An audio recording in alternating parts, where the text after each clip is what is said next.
Wish you were here. You're in the next best place. Tony Jones Jr., the running back, and Jafar Armstrong, 6 and 8. Back deep to receive. The kickoff will come from Jake Moody. Last time he played a football game, he was a Northville Mustang, 20 minutes away from Ann Arbor. And he's going to start this 2018 season. Freshman, now the kickoff man for Michigan. A lot of good games today. A lot of great matchups the opening weekend. As Mr. Harbaugh likes to say, where would you rather be than right here, right now? Because nobody's got it better than us. Off we go with a touchback, and Michigan's defense will come on the field to take on the Irish from the 25-yard line. So we've hit on Brandon Wimbush here a couple of times. The New Jersey native, the positive third Notre Dame quarterback, over 500 yards rushing and 1,000 yards passing in the same season. Did it last year. Where does he have to improve? Completion percentage was 49.5. That's got to be better. Yeah, they say he's going through his progressions better. He's working on the short passing game. He's always thrown a nice deep ball, though. He spins the ball well. He's got a strong arm. He can make all the throws. Consistency. Jafar Armstrong will start at running back. He's never carried in college football. This is his first action. Notre Dame loads up with a couple of tight ends here to start. Armstrong will run inside. Welcome to the Michigan defense. Khalid Hudson, number 7, who's one of their big ticket items in there, along with Josh Metellus on the very first play. Here's Wimbush, a very personable young man. He's a terrific runner. Will his running be the difference for Notre Dame from the quarterback spot? Here's his first throw of the season. He is flushed by Winovich, puts it up for Claypool, and it is incomplete. It was a 50-50 jump ball. Tyreek Cannell, the very good safety, and Lavert Hill were back there on the cover. Claypool does a great job of going up after this. He had a window of opportunity, but the ball couldn't be lasered in. Claypool coming back to the ball, avoids the interception, and almost comes up with the catch. Hill had his hands on the ball and was in perfect position. They gave it the wrong safety. Metellus, 14, was over there. These Michigan corners, we'll introduce you to them as we go forward. They're terrific. 3rd and 10. Claypool wants to know what's going on. There he goes. The motion starts. Michigan runs 4. Free runner there. Claypool's got it. First down Irish to the 40. Gain of 15 for Chase Claypool, the 6'4" junior from British Columbia, Canada. Chase Winovich coming off the edge. Pressure on the quarterback. Nice job by Wimbush giving ground and putting the ball with touch to Claypool, who was wide open on the under route. Turned loose. From the 41, Wimbush going up top again. Miles Boykin, the receiver, caught it. 5 down. Boykin was pushing with Lavert Hill. Let's see which way it will go. If it stands, it's a catch of 28. ACC officials working this game.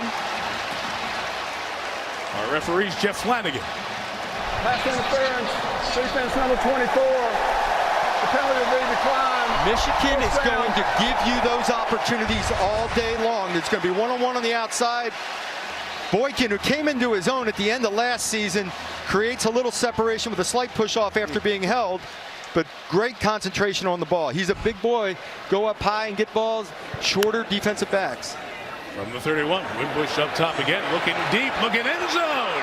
Boykin with miscommunication with Boykin and Chase Claypool. Catch our breath for a second. Brought to you by Jeep, the Notre Dame starting offense around Wimbush. Josh Adams, the 1,400-yard rusher of last year's in the NFL. That's why Armstrong's big. Boykin a catch already. The left side, they lost the 6th and 9th pick in the draft. So Liam Eichenberg and Alex Bars, 2 very important players. Bars is the experienced one of the duo.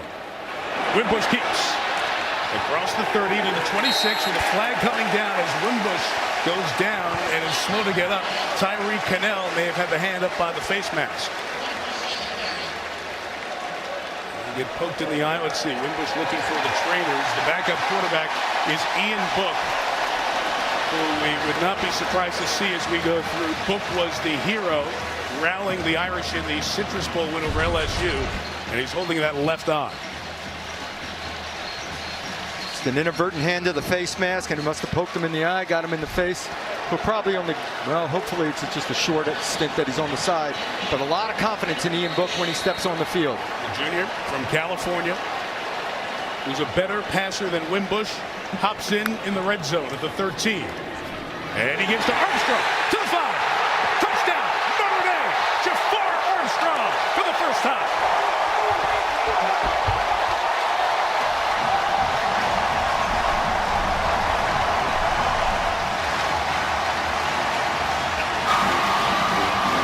Bars at left guard makes the key block. There's a great read by Ian Book to give the ball. Watch Bars at left guard. Pushes his man to the outside, north-south crease. He's in the end zone all the way. Makes one cut just for fun. He could have gone straight ahead if he wanted to. Great job by the left side of the offensive line, which is entirely new for this year on the left. Pretty impressive. Justin Yoon, fabulous kicker for Notre Dame, the senior, able to add the extra point. A lot of new players going up against an elite defense with a lot of their key players returning. And in a minute, 25 seconds, it feels like 2017 in Notre Dame Stadium. Armstrong, receiver by trade, getting this experience as a running back for the first time, and what a way to start. Well, we talked about it a moment ago, 11 national titles each between these two legendary programs. Michigan #1 all-time in wins. Notre Dame now 6th after 20 wins were vacated. We'll talk about that later on. Win percentage very high. You can whistle the victors. You can hum the victory march. 43rd meeting, 24 of them won by Michigan. Last time they played it was here. It was 31-0.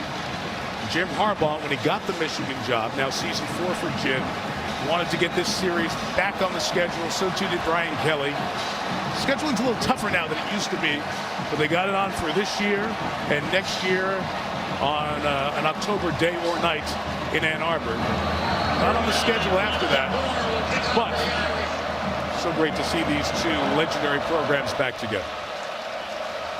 Notre Dame's kicker is Justin Dorr.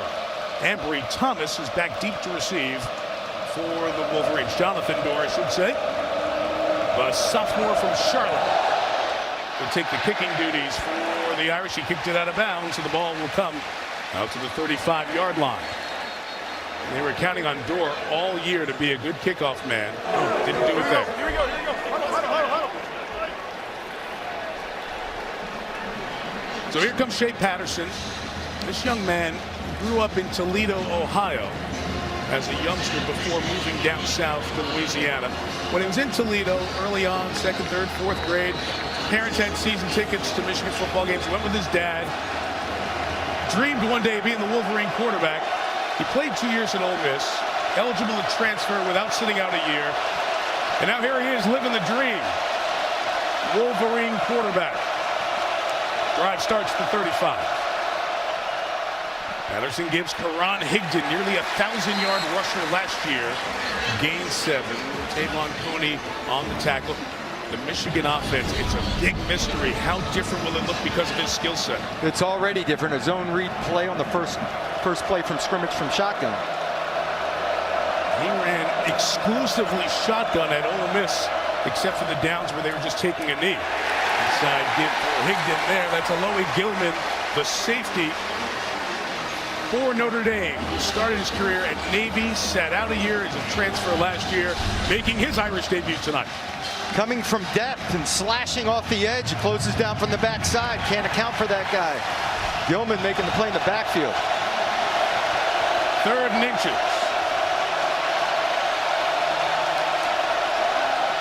Got to possess it right to the 45-yard line. Higdon does that as he's out to the 48-yard line before Asmar Bilal makes the tackle. The rover for the Irish, so Michigan gets a first down on its opening drive. But we are seeing full-time shotgun, which is what Shea Patterson is used to from his Ole Miss days. 20-something% for Michigan last year out of gun. This year it looks like they're going high percentage. Yeah, around a quarter of the Michigan snaps on 1st and 2nd down last year was out of the shotgun. Patterson operated exclusively out of the shotgun for the Rebels. From the 49, Patterson picks it up, throws it to Nico Collins. Hearing a lot about this young receiver for the Wolverines. Takes it into Irish territory to the 42. Jalen Elliott made the tackle. If you follow Michigan closely, you know they lost Tariq Black to a foot injury in preseason. He was going to be counted on to be one of their top receivers. Collins, who only caught 3 balls last year, sophomore from Birmingham, Alabama, has had a fabulous camp from all word out of Ann Arbor. 2nd and 2. Higdon to the left. Good first hit. He's taken out of bounds. Julian Love, the Notre Dame cornerback, started it. The safety Gilman finished it. Julian Love came flying up for containment and took a shoulder from Gilman, and Gilman kept running, but he did make the play, slow it down, and help came along. Gilman is a tough runner. Evans, when he gets in, is a little more of a slasher and catching the ball out of the backfield.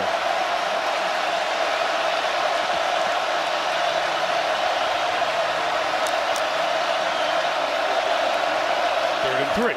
And Michigan will run it inside. It's not going anywhere. Jerry Tillery, they told us as he tackles Higdon that he has to show for us tonight. It's what the Notre Dame coaches said. He does there and forces the Wolverines to punt. That's Tillery right there, but also Dalen Hayes, number 9, slides underneath the block of the left tackle Runyon and makes the tackle, or in the backfield, to disrupt it, and then Tillery comes up with the tackle. Will Hart is punting. Brad Robbins was the punter who replaced Hart in game 4 last year, but it is Hart who will start punting for the Wolverines. Chris Finke back for the Irish, lets it go. Hart hits it very well, and Notre Dame will have a long field to deal with. Excellent job by Michigan special teams. Irish on the board first, just underway on this beautiful September. Came here last year, there was a lot of black and red. Folks thought there'd be a bunch of maize and blue. It's a lot of green in Notre Dame Stadium tonight. Second drive for the Irish from the 4. Wimbush is back in after the poke to the eye. He'll gain just over a yard. That Michigan defense stout inside to slow him down. And we may see a little bit more of that tonight than usual, with Wimbush carrying the football on design quarterback runs. It allows you to block everyone up front and get a hat on a hat and allow him to use his legs, which gets him into the rhythm of a game. And you saw there's zero fear. It happened because of injury, but they are not worried about Ian Book coming in at quarterback.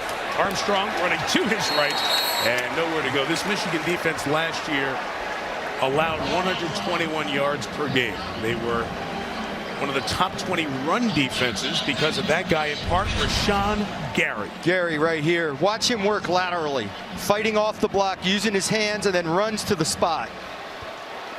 Great first step at the line of scrimmage. Powerful, accelerates. He can be inside or outside, could be a pass rusher. You're not going to block him with a tight end. No. Alizé Mack was there. Ain't going to work. 3rd and 9. Wimbush going up top, and it is caught by Mack, who took a hit to the head as well. Mack with the catch. Athletic training staff saw right away that he took that hit to the head, and they immediately came out to him. Josh Metellus was the one who came over. And the concern for Mack with the kind of hit he took with the forearm, it appeared, to the helmet. Defense number 14. Penalty is 15 yards. The play is under review. So the targeting, we have Terry McCauley is with us on our Sunday night NFL telecast as well.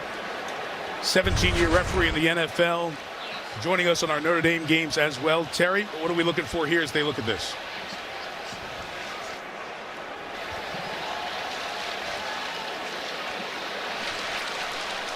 Yeah. Okay, yeah, you're looking to see if he's leading with the shoulder, forearm, helmet to head to a defensive receiver, which he clearly is. Looks like a shoulder right to the head. This is going to stand, and that player's going to be disqualified for the rest of the game. Josh Metellus, the starting safety. 12 starts at the safety position, a key part of this defense. And those of you getting familiar with the NFL, the college rules, it is that shoulder area as well in the targeting that they look for. As Mack remains down, he's sitting up and being talked to by the Notre Dame athletic training staff. He's up. He wanted to get up right away, but because it happened right in front of that Notre Dame bench, they were able to get to him. It's so great to have Terry with us on our broadcast of Notre Dame football this year, not just his NFL years, including being the referee in 3 Super Bowls, but the coordinator for officials in the Big East and the American Conference for a decade. So Terry has been a part of the college football rules experience as well. during this time. So he's an invaluable resource to us on these Notre Dame broadcasts. And in his rookie year in the NFL, I put him in a very compromising position. He did. Yes, he did. We'll get to that. We'll get to that, if not tonight, later in the season. But this is huge for Michigan. Metellus is one of their key players back there with Tyree Cannell at the safeties, Lavert Hill and David Long. That's a secondary that returned intact, and the conversation now is, with that targeting call on the field, will they uphold it, or will Metellus be thrown out? And will Metellus be thrown out of the game? Terry, why do you think it's taken a while here? Yeah, I'm not really sure. I mean, you have to have an indicator, which would be leading with the shoulder in this case, and you have to see forcible contact to the head, neck, and area. There we go. Really, they're targeting confirmed. Not sure why it took so long. I mean, when you're going to disqualify somebody, you really want to make sure that it's there, and they did on this play. So a huge blow here for the Wolverines. You saw Mack go to the 10th, and that's the primary concern, is taking a shot like that he's okay. But Jim Harbaugh now down one of his big pieces in the secondary. Brad Hawkins, a sophomore from New Jersey, has come in, and incredibly with that hit, Mack still held on to the ball. So Notre Dame picks up at the 46. Armstrong is hit hard after the gain of 2 by Devin Bush Jr., preseason first-team All-America, the first of many times we'll call 10 tonight. Very athletic linebacker. He'll get in some matchups with the backs in coverage. He may be spying Wimbush throughout the night in running situations. He is an active linebacker. Officially a gain of 2. 6.5 gone by in what has been an action-packed opening quarter. Michigan scoring, or Notre Dame, I should say, scoring on its opening drive, just a minute and 25 in, a Jafar Armstrong touchdown run. Near midfield, Wimbush throws. It's caught by Armstrong, but see Bush again. And what makes him so good, that speed. He was right there to limit the gain to 2. So we've already talked about Rashawn Gary a little bit. He was the top recruit in the nation. That was one of the top D linemen. You've seen Winovich on the other side as well. Bush is one of 3 linebackers. He and Khalid Hudson are going to make the most plays back there. So the returning corners are there in Hill and Long, but Metellus, that starter being out, will absolutely impact this defense for the Wolverines. And playing on the back end, Cannell is the high safety alone right now on 3rd and 6 as Wimbush escapes. Sometimes a good defense can't stop a running quarterback. First down, Notre Dame. Wimbush at the 43-yard line. Great pressure coming up on the outside on the edge to force Wimbush to step up. He has man coverage downfield, but he'll step up under it. Now in man coverage, everyone's back is turned. He's got an area to take off and run. He'll make plays. If he can get out of the pocket and get loose, people are going to have their backs turned, and he has opportunities for big plays with his legs. Irish have picked up all 3 first down opportunities, and from the 43, Wimbush looking deep. Chris Finke down there. Finke, did he catch it? Yes! Touchdown Irish! Incredible grab! He mossed him. He took it away from the defensive back.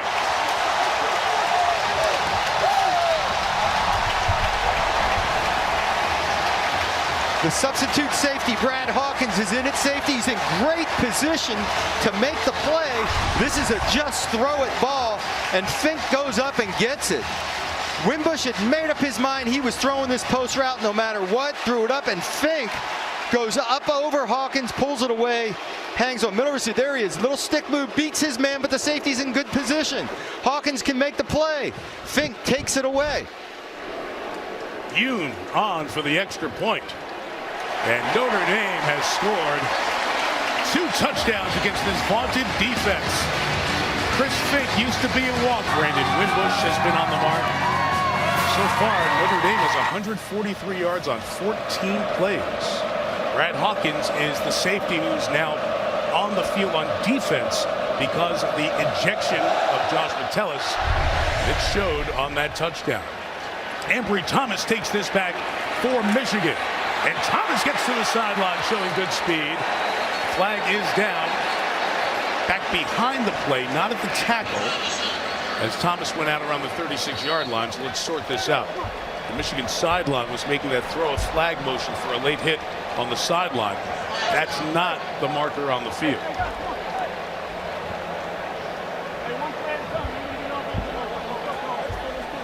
Michigan offense retreating here.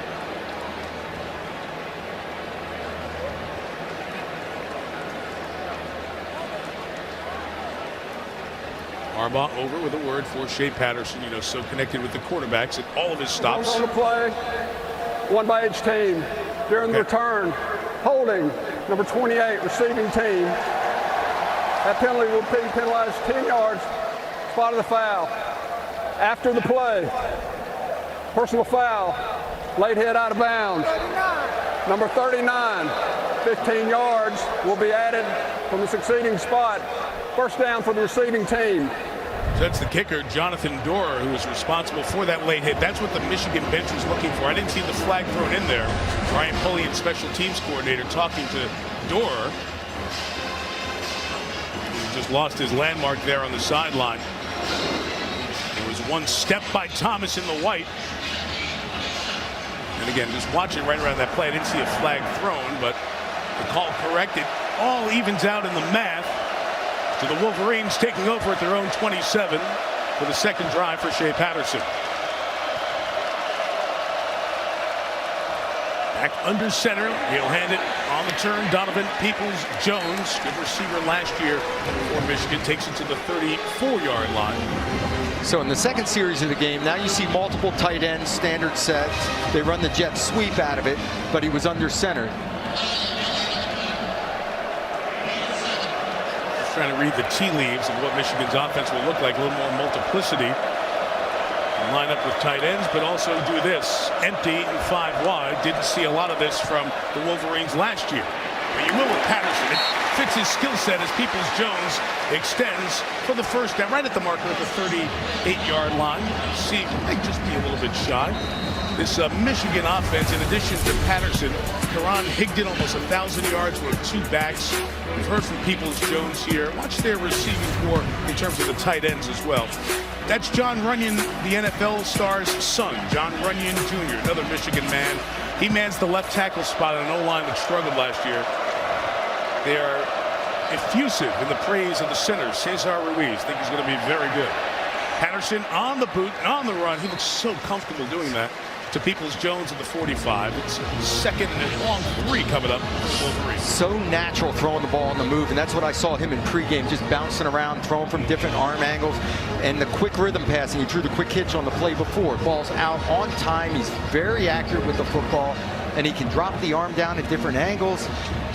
He's fun to watch for me. So he played his freshman year when Chad Kelly was injured at Ole Miss. Then played 7 games to start the season last year in the SEC. Got injured and didn't finish, and then the transfer. Play action. Couple receivers deep. Taking a shot for Nico Collins. Not close. Julian Love really running with him. Step by step. Why don't we get into this deal with Shea Patterson? Why do you transfer and you're able to play right away?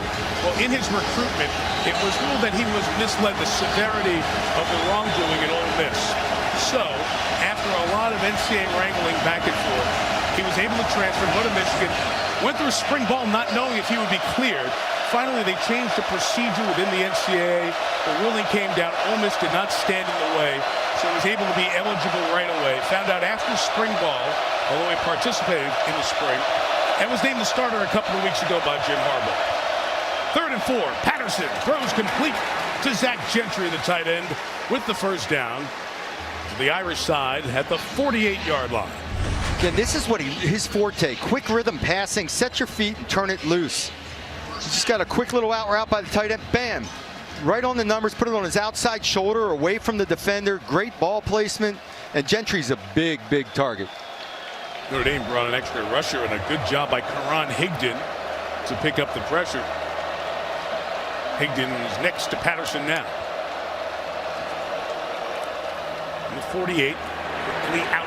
Oliver Martin gets his first look of the night to the 42-yard line. Oliver Martin, a sophomore from Iowa, was the top high school player in that state when he was recruited by Jim Harbaugh. A little young talent. This is now Harbaugh's team. Most of the guys he recruited are the players who make up the core of this Michigan team.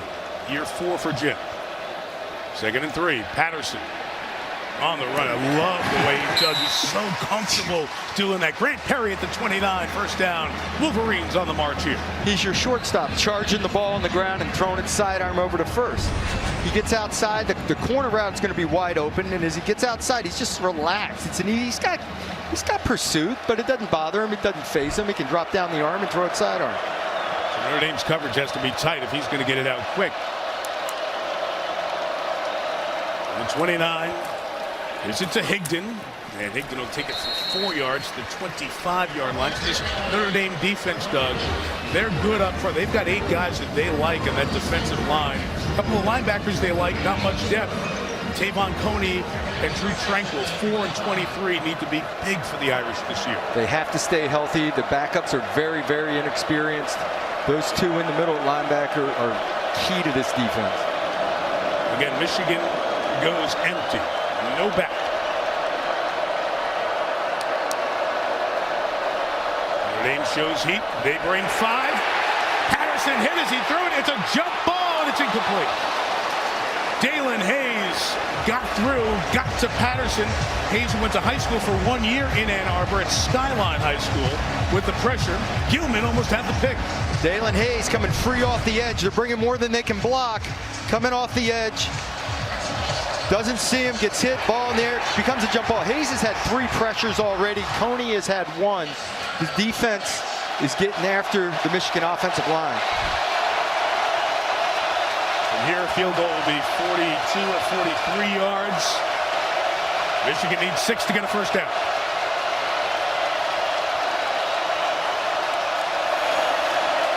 Irish show pressure. They bring 4. Patterson is flush. He's in trouble. He is sacked out of field goal range at the 40. Khalid Kareem, Detroit kid, Harrison High School, makes the play. Have a little stunt going here, and Kareem loops to the outside and becomes unblocked. Watch him from inside, looping out.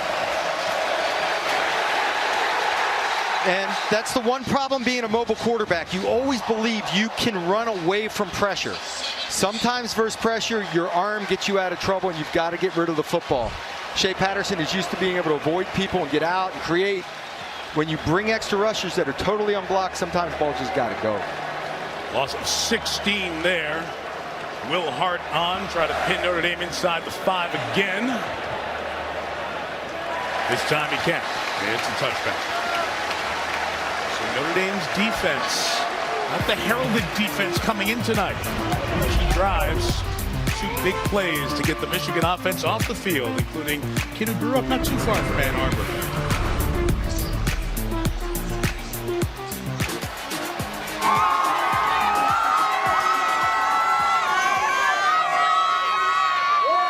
Students said in the spring they wanted to wear green, and there is a lot of green, most I've seen in the last few years here in the stadium tonight.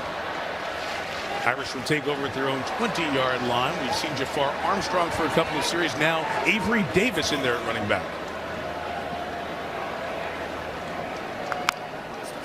Michigan crowding the line. Here is Davis, who came here as a quarterback. He was recruited to be a passer. He loses a couple of yards there. So this Michigan defense, they didn't think it was going to be 2 drives and 2 scores. Don Brown is a fabulous defensive coordinator in his 3rd season at Michigan. You look at different metrics, different numbers, number 3 in the country, number 1 in the country, depending which stat you pick out. And they returned 9 of the 11 players. So they were good. They had a lot of confidence coming in, but it took a little shot here early on. That's a bad pass because Cole Kmet had a dive to save it instead of a catch and a run. And now it's going to be 3rd down. And Doug, this is a defense that is so good on 3rd down. Best in the country last year on 3rd down pressures. Guys that can beat you one-on-one with pass rush when they know you're throwing the football. Gary and Winovich off the edge, 15-3. I love what Don Brown told us. We give you nothing easy. We can test every throw. His mentality is aggressiveness. And sometimes if you're too aggressive, overcome it with speed. They play hard, they play fast. Here comes Winovich and Gary. They hit each other. Over the middle, it's incomplete from Boykin. And it will be 4th down Those two guys were buzzing off the edge and knocked each both down. Both of them turn the corner, and a little step up by Wimbush. Here comes Gary on this side. He lowers that shoulder and dips around as Winovich is doing the same on the opposite side. Beautiful little step up by Wimbush. Here again, this is his move, man. Tuck that shoulder underneath and get there. That was a tight corner, and he got there. And Wimbush did a nice job of stepping up, but didn't come up with the throw. Very good pocket presence. Tyler Newsome is a captain for the Irish. Different punt formation this year for Notre Dame. As Newsome kicks it away, Donovan Peoples-Jones says get away, because it is a rare bad kick that Notre Dame touches at the 40-yard line. That'll be the spot. It's just a 24-yard punt for the graduate student, the captain, and great field position for Michigan. Let's meet on New Year's Day, and that'll be 5 years to the day after the only other Winter Classic on a college campus back in Ann Arbor, and the Maple Leafs and the Red Wings played. Look forward to that on NBC.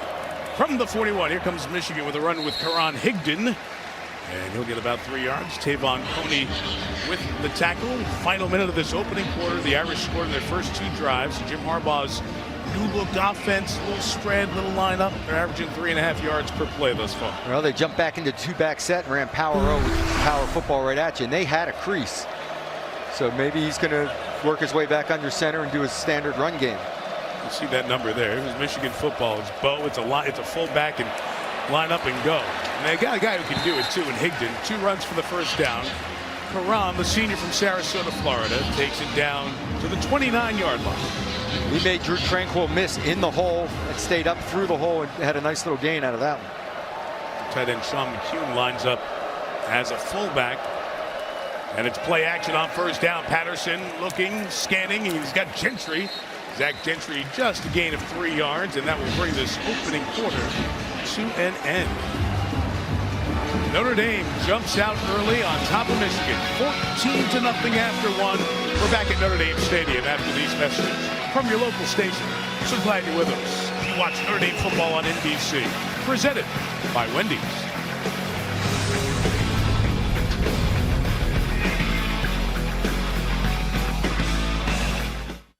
Portland's one of the old school American tracks. Officiating expert up here in the booth, Liam McHugh, Chris Sims, this pregame, halftime, postgame, and a postcard from South Bend. Glad you're with us to open this 2018 season with number 12 Notre Dame, number 14 Michigan. And it's the Irish up 14-0, but the Wolverines trying to take advantage of a bad punt by Notre Dame. Higdon with the run. Ruiz now lost his helmet here, so he's going to have to come out for a play. Always dangerous when you have to bring in your backup center. Well, he fired his helmet back on and slipped it into the huddle. Officials letting him know, hey, son. Yeah. Hey. No, but you're right. Substitute center, no practice snaps. Right. I want to get in the shotgun. I don't want to be under center. And the center is Steven Spinellis, who was a guard by trade. But before the bowl game last year, they tried to cross-train him at center, and he played about half that bowl game at center. So he's comfortable with the spot. Patterson gonna come back here in the gun, like you said. A little more comfortable. No doubt. 3rd and 3.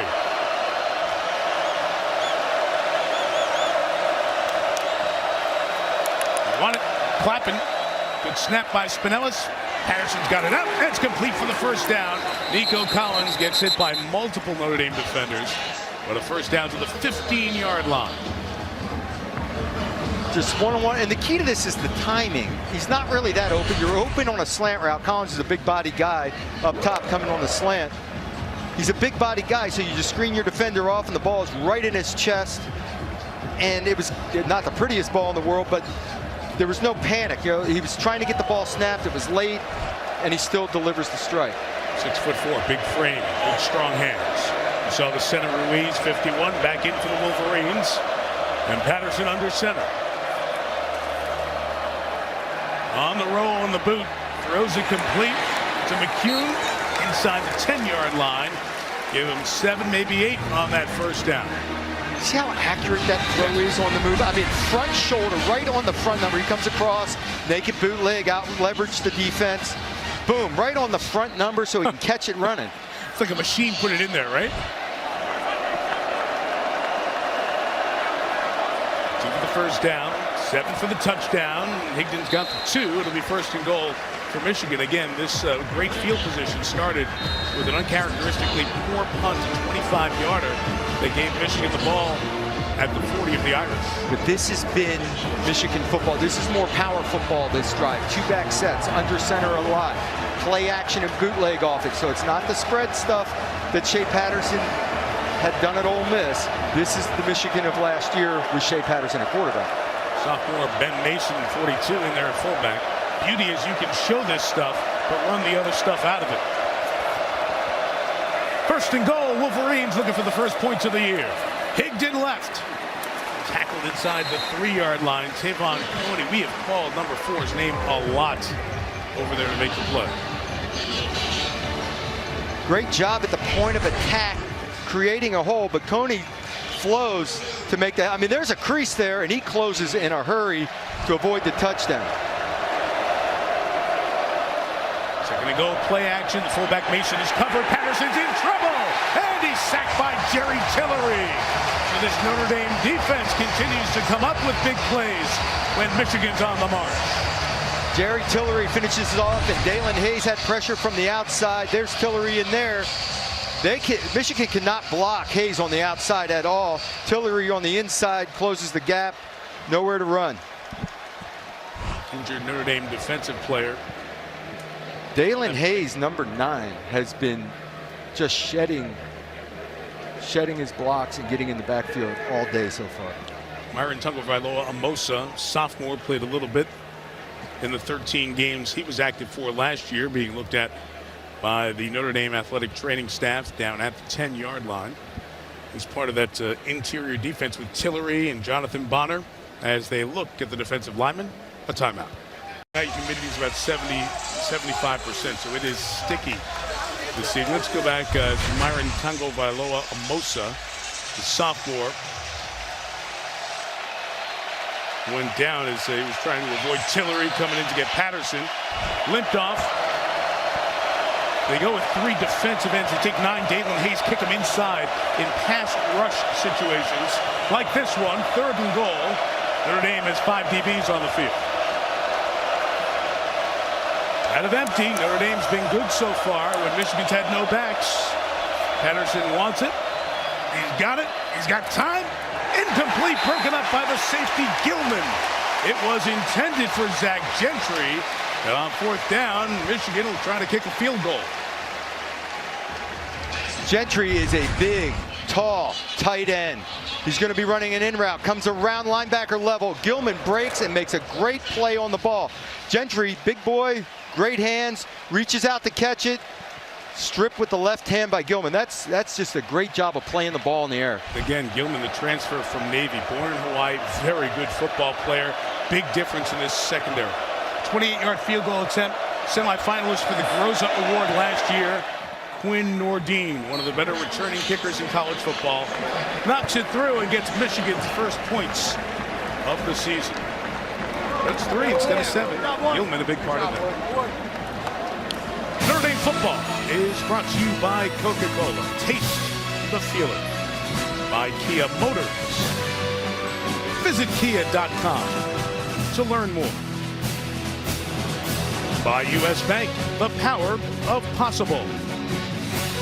And by Verizon, now go mix and match family unlimited plans. You see some of the legendary coaches, Hall of Famers, who've been a part of this series through the years, including Lou Holtz, 1988. Lou's lads started against Michigan, won the opener, and went on to win the national championship. They celebrate the 30th anniversary of that. Now Jim Harbaugh, who was in this as a player as well, and Brian Kelly get to be a part of this special rivalry.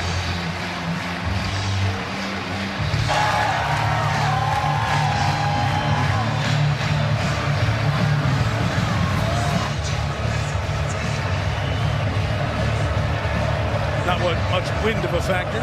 Jake Moody to kick it off. Again, you can fair catch these in the field of play between the goal line and the 25. This one just a regular old-fashioned touchback, and the Irish will take it out at the 25. So Brandon Wimbush, we told you about last year, his first year as a starter. There was some good for Professor Kelly's quarterback at junior year. 14 rushing touchdowns, A+ for that, of course.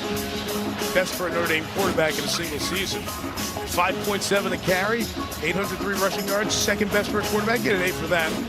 Yeah, but we need some improvement here on a completion percentage. In this day What is and the age, pass fail percentage there? yeah, well, in this day and age, Doug, 49.5% is not acceptable. It's one of the things they talk about had to get better this year.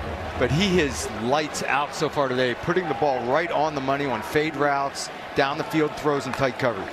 Tony Jones Jr.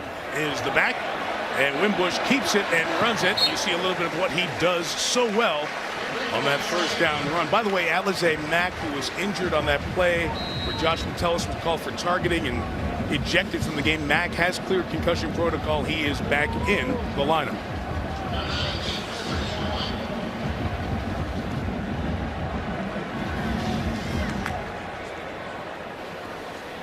Second and 4, and a look over to the sideline after seeing what Michigan's defensive first look is. Notre Dame said preach patience on offense against this talented defense. Wimbush decides to keep it. He pulls it out of the stomach of the running back Jones and gains 2 to the 33-yard line. Well, the first zone read type of play to the left side, he did a great job of reading Gary. There he was a little indecisive. It took a little too long to pull the ball and get to the corner, never got the edge. But he's such a threat, and against these talented defenses, with his ability to run the football, you have to use the quarterback as a runner, because it's the only time you can block every man. It's third and manageable. Michigan loads that defensive line. Devin Bush, number 10. He and 7, Khalid Hudson with 15, Winovich. Game-changing plays they can make at the drop of a hat. Play clock running down. A lot of press coverage. Timeout taken on the sideline by the Notre Dame coaching staff. So they looked over to see what the adjustment was. Took too long to get it to where it needed to get to, and the timeout taken by Notre Dame and Wimbush. So, Doug, it is it's a great thing when you have a quarterback who can throw as well, or can run as well as he can. But in this day and age where points are so plentiful and you're missing guys on the offensive line, he's going to have to pass it a little bit just to give him a chance to run for success. I think it was so big that he hit his first few downfield throws and came out with some positive feedback right away. Now his confidence level is there, and he's delivering the ball. He's throwing some nice fade routes. He had a nice matchup with his tight end Mack on a linebacker Furbush and hit him on the fade. He's done a really nice job with all that. And then, you know, he can always go to the zone read and run on the football thing. And there's some pressure on him because players know. And Ian Book came in, he won the bowl game. And Ian Book's a pretty good passer. And Brian Kelly has said, I'm not hesitant to bring Ian Book in for a few plays, for a series if I need to. But they kind of went back a little bit and just reestablished. Wimbush is the guy. He's the guy who we think gives us the best chance to win. But he's got to feel a little bit of that heat. Even with the 49% completion last year, he made so many big plays. He still is going to win football games. Responsible for 30 touchdowns. It's 3rd and 2. He is running here for that first down. He's going to get it. He put his shoulder down into Tyree Cannell, the safety, the Michigan captain. And Wimbush got past the 35, and the drive will continue inside the 10-minute mark here. Well, last year, opening day, he said he wanted to get hit and carry the ball a little bit. It's going to be another one of those days where he has a lot of carries. He's going to be sore tomorrow. He played a bit in his first year on campus, then did not play in that second season, 2016. So it had been almost 2 years since he really got hit. And he kept telling us week 1, I can't wait to get hit. And then against Temple, he kept getting hit. Pitch to Tony Jones Jr. Got the numbers on the edge, and Jones has a first down at the 47-yard line. Let's go down to the sideline, and Catherine Tappan. Well, Mike, while Wimbush and Rashawn Gary are rivals on the field, in the stands tonight, Wimbush and Gary's mom are actually friends. I spoke to Heather Wimbush last night. She told me she and Jennifer struck up a friendship while the two sons were playing youth football in New Jersey. They speak about every week, but she told me this week in this game, the moms are keeping a respectable amount of distance between them, Mike. A Jersey story told by someone from Jersey. Catherine, it's a great story, too. These two young men played against each other in a high school state championship game, played at a very high level. So they've known each other for many years, and they meet on the football field here tonight. First down run for just 2 yards inside there with Tony Jones And Jr. along those jersey lines, Catherine was wearing her Rutgers red today with pride. Proud former student athlete. And they won today, too, gentlemen. That's right, of the State University of New Jersey. Yeah, that's right, 1-0. All alma maters on our team are covered. BC won, Syracuse won, Rutgers won. So everybody's over 500 at some point this year, right? Irish will play Syracuse, our last NBC game, at Yankee Stadium this year. So that'll be a lot of fun. Bookending our schedule with 2 big ones. Run inside for Jones. So Jones, Armstrong, Davis, you've seen 3 running backs. You have not seen Dexter Williams for the Irish. It's been widely reported that he has a 4-game suspension that he is serving. Williams not on the field in action, but is in uniform for Notre Dame. Brian Kelly couldn't confirm for us or comment about any suspension that has been widely reported. But Williams still a part of this team and will not play here tonight. 3rd and 3. Wimbush has to throw it. Contact on the side with Avery Davis, and a flag is down. It's Josh Ross just tackling Davis. Davis is in the game to run routes out of the backfield. Tried to run a wheel route down the left side. Get caught with that. and Ross just tackled him. Number 12. The hold was on an eligible receiver. The ball crossed the line. 10 yards. First down. Good explanation by Jeff Flanagan, as it'll move it inside the Wolverines' 40, and it'll be at the 35-yard line.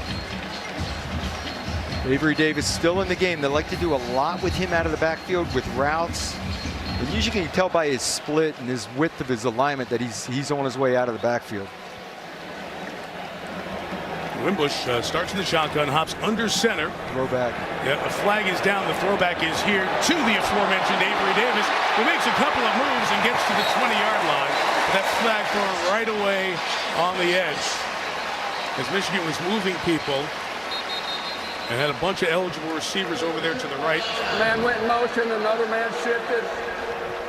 5-yard penalty. First down. Again, so you had the motion going on there, and as the players moved, another shift. Someone may not have been set when the motion started. Oh, there you go. I think it was Alize Mack actually in the backfield that was shifting his feet around while the motion was coming. As Finke came in motion, so halfway through the quarter, it's 1st and 15 for Notre Dame, leading 14-3. They scored the first 14 of this one. There's wide splits on the Michigan defensive line as they bring 4. Wimbush finds a space to run and takes off, and they chase him, but he's out of bounds at the 30-yard line. Doug, we talked about how good the Michigan defense is, but there's only so much you can do with a running quarterback. Sometimes he uses your speed against you. He just, this Eichenberg is here at left tackle, and he's got a big pass rusher on the outside, pushes him past the pocket, almost gets beat, but Wimbush's awareness in the pocket today has been excellent in stepping up. 2nd and 4, sidearm fling to Finke, and a touchdown earlier. He's got a first down here. Tackled by Khalid Hudson at the 20-yard line, as the Irish keep moving the chains inside of 7 minutes. And Eichenberg out there at left tackle is filling big shoes of McGlinchey. Nelson is gone at left guard, so that left side is under a lot of pressure. This is his inaugural game going up against Gary and Winovich. Doing well so far. His first start from the 20.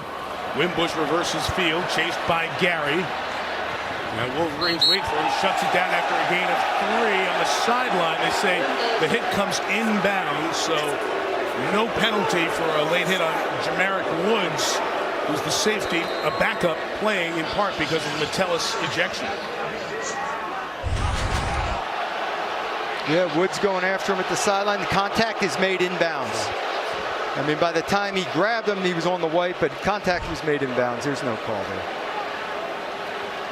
Isn't it nice having Terry McCauley here? You look at him. Terry, yeah, I'm looking over Terry. Yeah. And your confidence increases, Doug. I like it. So now it's 2nd and 7.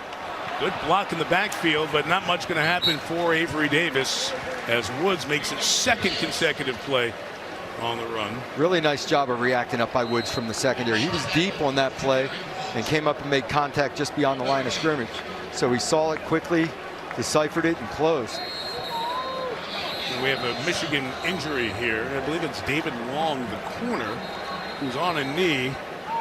outside the numbers inside the 10-yard line. Brandon Watson would be backing him up, a fifth-year senior. And, you know, with the type of defense they like to play, corners are invaluable. Just motioning his eye. Let's see what they look at here. Lavert Hill and David Long, the two corners for Michigan. Both return. They are very good cornerbacks. Some of the top-graded corners returning in the country this year. So the Wolverines have like one of everything on defense. But right now, their defense is on the ropes. They're facing the 3rd and 7, down 11. Here in South Bend, David Long, helped off by the athletic training staff. Ambry Thomas, number 1, has come into the lineup for Michigan. Michigan has extra DBs here on this 3rd and 7. Brandon Watson, one of those extra defensive backs. He'd normally be in nickel situations as well. So let's see where Notre Dame goes offensively from the 17. Wimbush looking to take off. He's got a block. Did he get to the 10? He went out of bounds instead of cutting inside. He needed to get to the 10. So what's Brian Kelly going to do? Let's see the mark first. It's very, very close. They had to get right to the line at the 10-yard line. Often at the start of a first down, they'll put it right on one of those big numbers, like exactly to the 20. They get it exactly to the 10. It's going to be short, but Notre Dame has kept the offense out there. They're ready to go for it, and Harbaugh's going to take a timeout because he's not sure what's going on his side.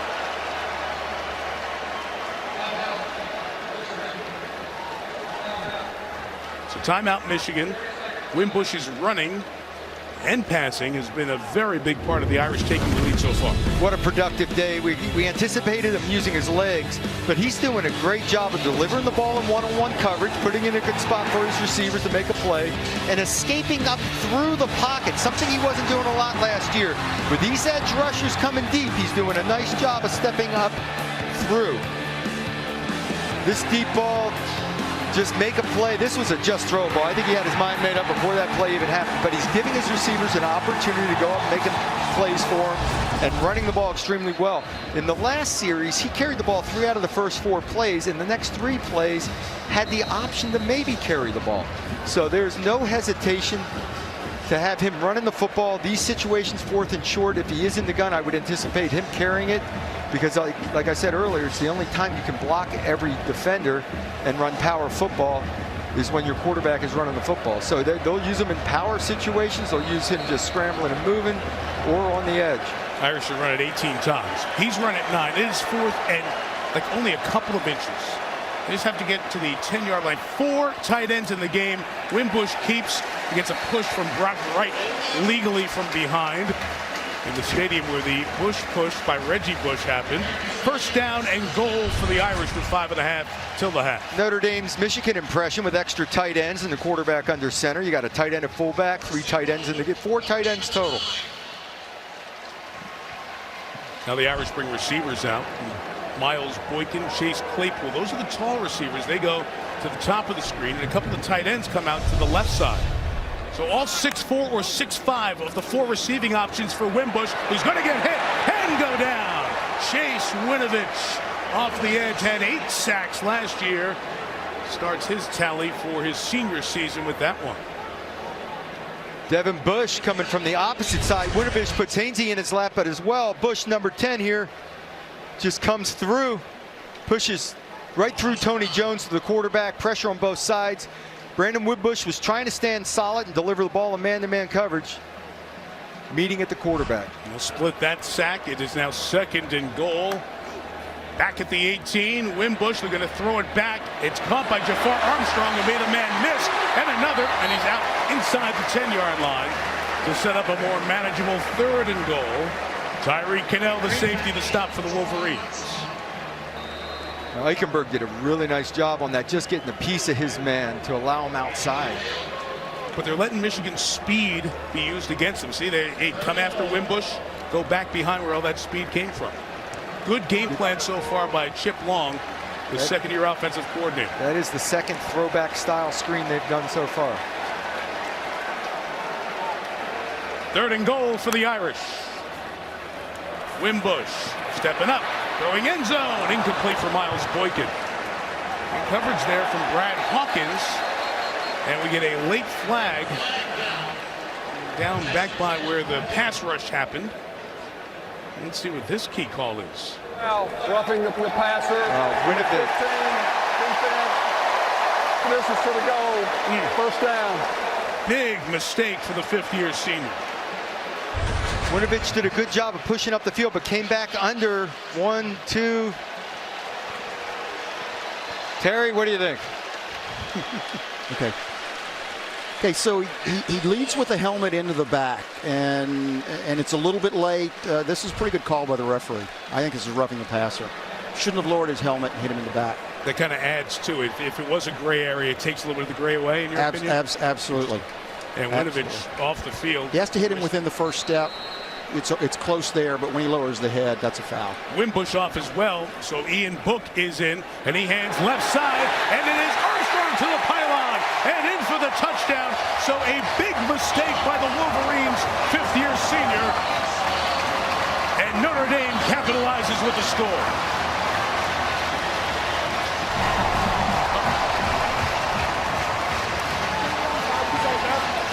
Got your tight ends on the outside cutting down, but 71, Alex Bars gets the pull, gets enough of his man to allow the corner to be had. Armstrong with just speed to the pylon. And you saw Armstrong had a hand up there, and he turned the shoulder pad to Lavert Hill. That could have been called a hold there. Notre Dame's very lucky that that was not called on the tackle. Extra point, Justin Yoon. Maybe not a stunner that Notre Dame's leading, but for many, a stunner, because they scored 21 in 22 minutes against the vaunted Michigan defense. Armstrong in the house for the second time. And the Irish are on top 21-88. A reunion of that team here tonight.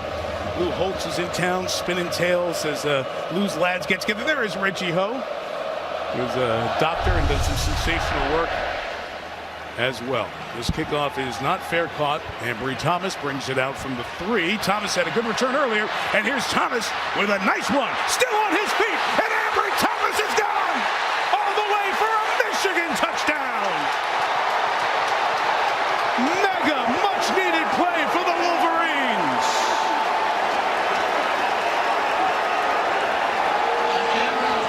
$99 yards for number 1. Michigan touchdown.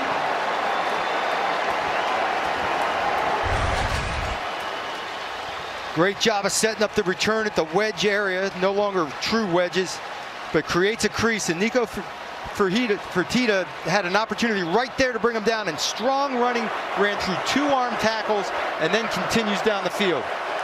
Very interesting. People are thinking about good hang time, fair catch the ball, so it comes out to the 25. But if you have great athletes, you need to think about taking it out every once in a while. And Thomas did a lot of the work there. Extra points added by Nordine, and Michigan gets back in it 14 seconds after the Notre Dame score. What a game changer. 21-0. You're getting it handed to you so far. Nothing's going right. You bust a kickoff return. The energy level will go through the roof. It's got to transfer to the Michigan defense for them to step up, and you're right back in the ballgame.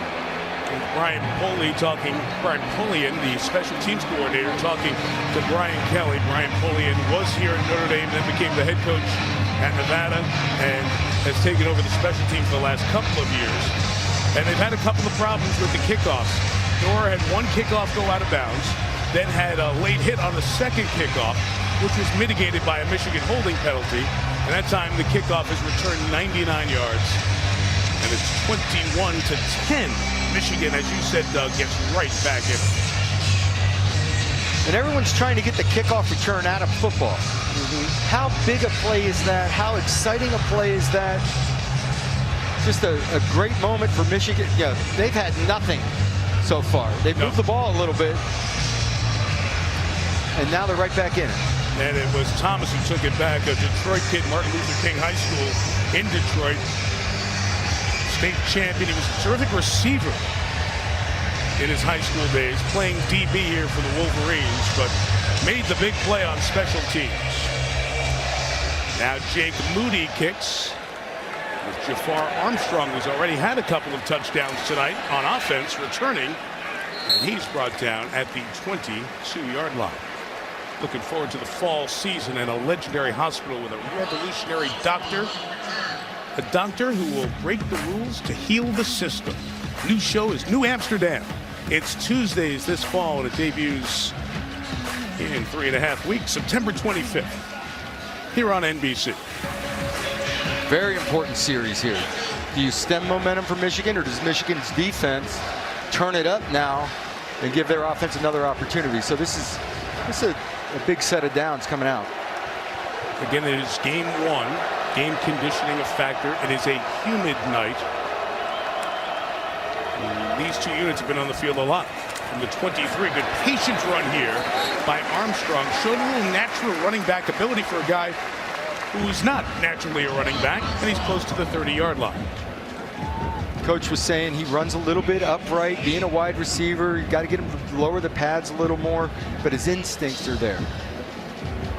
Remember, Winovich had that late hit on the last drive. He's not on the field right now. Kwity Paye is playing the other defensive end for the Wolverines, and a first down run here for Jafar Armstrong. They moved him before spring ball to give him a little sense of what it was going to be like on that offensive side through spring camp. They lose Josh Adams, a 1,400-yard season last year. All those big home runs, too. Remember, he had 4 70-plus-yard touchdown runs for the Irish. But here's one of the good parts of Armstrong. You can treat him as a receiver or a running back. Starts as a receiver, comes back to the backfield, and he runs into a wall of white. Only a couple of yards there. And a timeout being taken here. Michigan is playing the clock. They'd like to get one possession back before the end of the half to have an opportunity to close the gap even more. And then from the Notre Dame side, you're thinking work it down the field and score at the end of the half as well. The clock was stopped by the officials. I thought Michigan might have been taking a timeout, trying to get them to stop twice and get the ball, but it was more administrative. So the clock restarts and dives under 2.5 minutes till halftime. Wimbush throws, it's complete, and Avery Davis will be stopped at the 38-yard line. So 3rd and 4 coming up when the next snap happens. Josh Ross, by the way, that's about the 4th tackle Ross has made the last 2 drives out of Southfield, Michigan. Terrific high school program, St. Mary's, division champs multiple times when Ross was there. He's been playing a significant amount here in this second quarter. 3rd and 4, you're going to get one-on-one matchups at receiver spots or a quarterback run. So he's going to get timeout here first. They're going to let the play clock run all the way down. And Michigan will take the, Notre Dame, I should say, will take the timeout.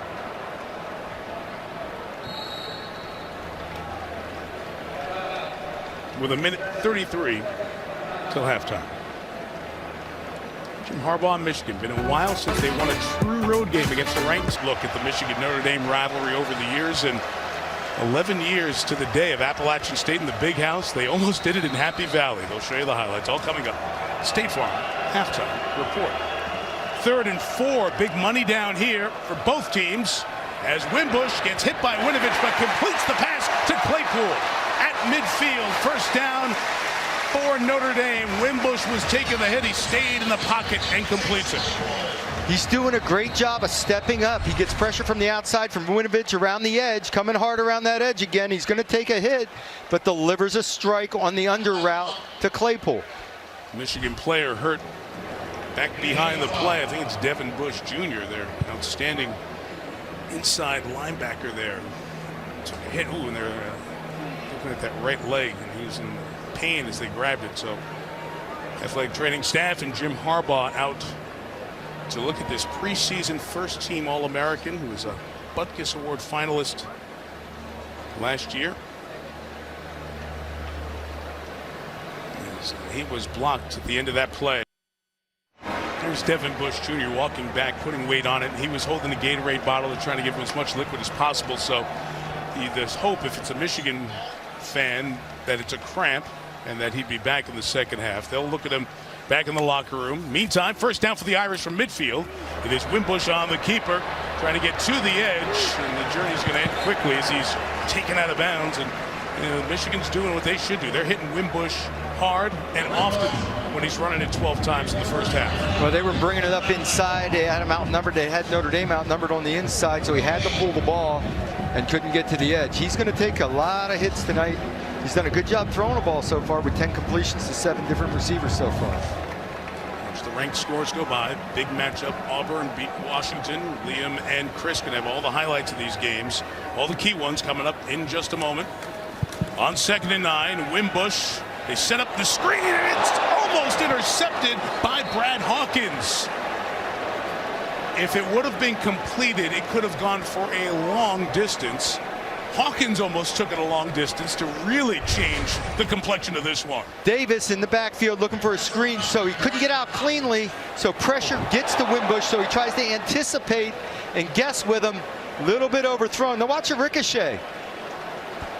Davis almost came back up with it, and he would have been gone down the sideline. If he catches that and he turns the corner, he's gone for a touchdown the first time and the second time.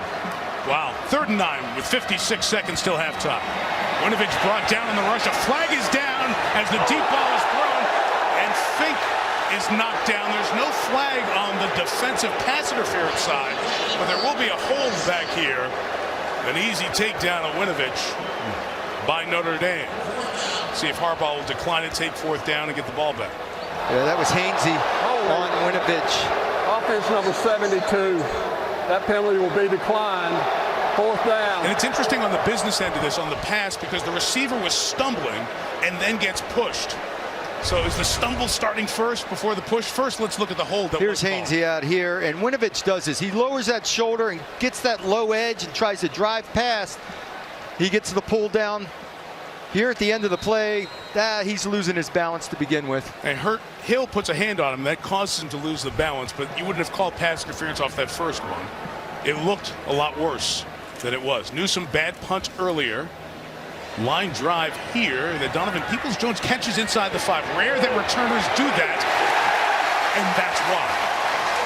Chase Claypool, the starting receiver, who is on several special teams units for the Irish, shows you why he is.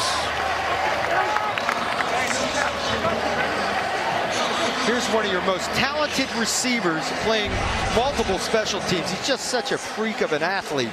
Gets down there. Peoples-Jones is a great athlete. Pulls him down at the 2-3 yard line in open space. Remember, Notre Dame gets the ball to start, or Michigan gets the ball, excuse me, to start the second half. Michigan won the toss and put their defense out there first. With only one timeout, they should kneel this down and run out the clock. Michigan back at its own 2-yard line with 40 seconds till halftime.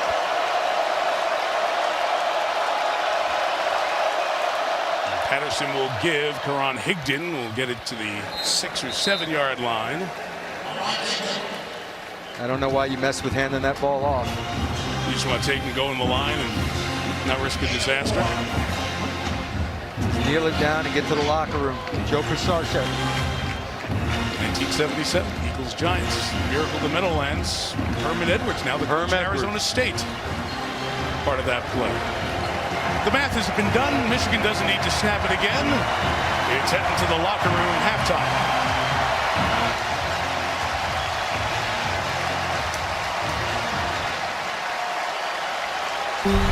Michigan's only touchdown on a kickoff return. Notre Dame 233 yards of total offense in the first half.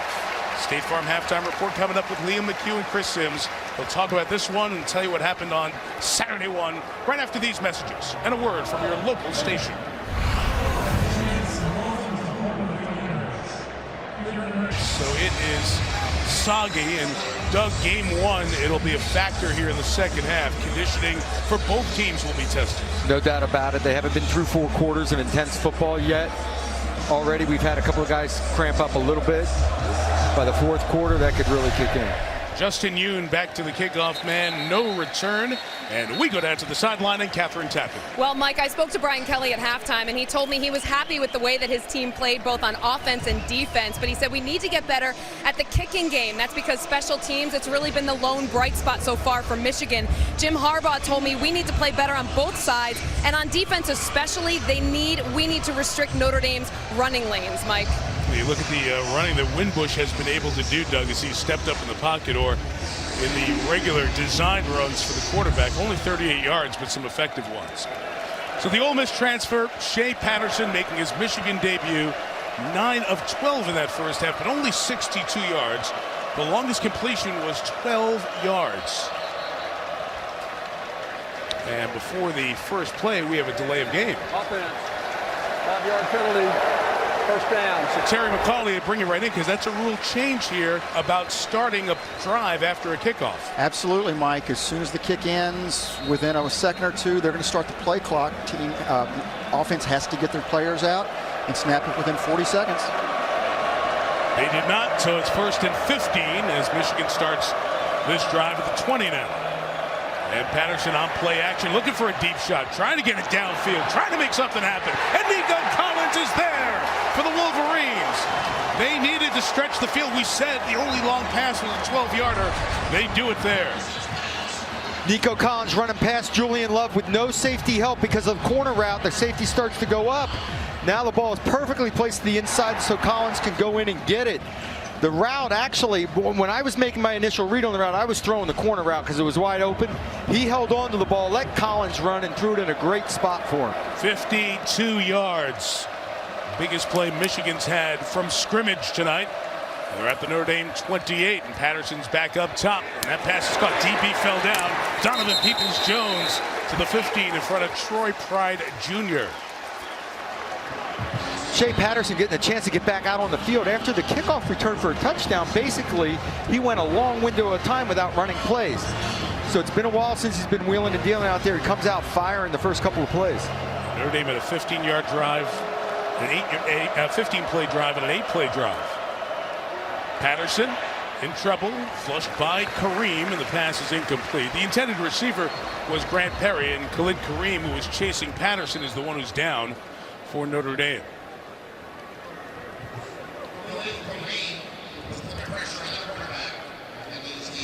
The very end of the play had a sack in the first half. Oh, and takes a bad step with that left ankle twisting as he was jumping around Patterson. And has apparently injured that left leg. So they look at the junior defensive end out of Detroit, Michigan, and we'll take a timeout. Warner was right in the middle of that huddle there. He's the new offensive line coach for Michigan. There he is. He's an analyst on this staff. His time at Ohio State, Minnesota. Before that, also has Notre Dame in his background back in 2010, 2011. The injured player, Kareem, did jog off under his own power. It is 2nd and 10 for Michigan in the red zone. Just outside the 16. Patterson, good hands up to knock it down by Adi Okundiji. Adekunbo Okundiji, the defensive end who comes in for the injured Kareem. He's also from the Detroit area, West Bloomfield, Michigan. Okundiji coming from the left, gets the hands up, and there's nowhere to put this ball for Patterson. And as a smaller quarterback, sometimes you can drop down sidearm and get it around them or drift away. There was nowhere to go with that ball. Grant Perry was digging back for that receiver screen. Clark Lee, the new Notre Dame defensive coordinator, has seen his unit do a good job on 3rd downs here tonight, especially this portion of the field. 3rd and 10. Irish bringing 4. Patterson out of the pocket, going end zone, incomplete for Donovan Peoples-Jones. Nick Coleman came in as the nickel with the coverage. Field goal will make it an 8-point game, and Michigan will send out that unit. Little pressure in the pocket, forced Patterson to step up, and it just got clustered. It wasn't like someone was going to hit him right away, but there's just no vision because everything got backed up in his face. Threw the ball long and incomplete.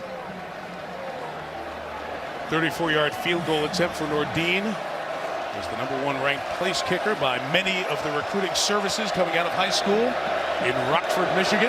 Bad snap. Was not held on to by the holder Hart, who is running for his life, and he will get thrown down. I shouldn't say bad snap. I think Hart made the mistake. It was a botch snap. I thought it was clean and catchable, and Hart, a returning holder, I think just blew it. It just slips out of his hands, bringing it down, and it's over. I mean, you make your call to whether it's bingo, fire, whatever. So hopefully people release. No one released down the field. He had nowhere to throw the ball, just held on to it, took the loss. That's a big 3 points. Oh, huge. It would have cut it to a one-score game. It just happened. It's game one. You have returning players. It's not a new player at the position. Again, it's a hot, humid night, but you know that's life week one. It's such a different feel than every other sport. I always loved having a holder that was in the flow of the game, whether it be a receiver or a quarterback that was playing, that had already broken a sweat. Jafar Armstrong takes the first down run to the edge, a gain of 3. Tyree Cannell and Chase Winovich in on the tackle. One of Michigan's safeties, if you're not with us the first half, Josh Metellus, ejected for a targeting foul as he hit Notre Dame tight end Alize Mack, 86, who cleared concussion protocol. He's back in. Irish back on the gas pedal, going quick. Wimbush hit as he puts it downfield, and it's intercepted. Taken away and turned back the other way by Brandon Watson. The corner, he's out of bounds across midfield. And the first turnover of the game comes from the Irish. Winovich gets to the quarterback. Wimbush can't wait long enough to see exactly what happens down the field, so he puts it up, anticipating something to happen. Hainsey getting beat by Winovich, just throws him. Great pressure on the quarterback. Now, Claypool did put the brakes on, so now the ball's picked off. Here, you've got to make that tackle as a receiver. This turns into a punt return, running back up the field. That's 20 yards of field position. Great play by Watson to find the ball in the air, run it down. Out of Wilmington, Delaware, 50-year senior. So predates Harbaugh here in the program, gets his first career Michigan interception. Wolverines back on the field in good field position, just shy of midfield. Ron Higdon, no place to go for Higdon. Asmar Bilal, the rover from Indianapolis, comes over, and Tavon Coney helps him finish the deal.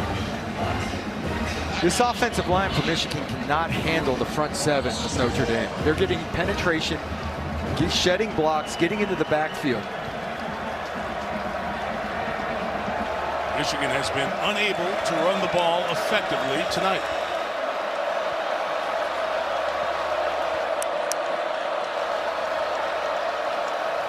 Second and 14.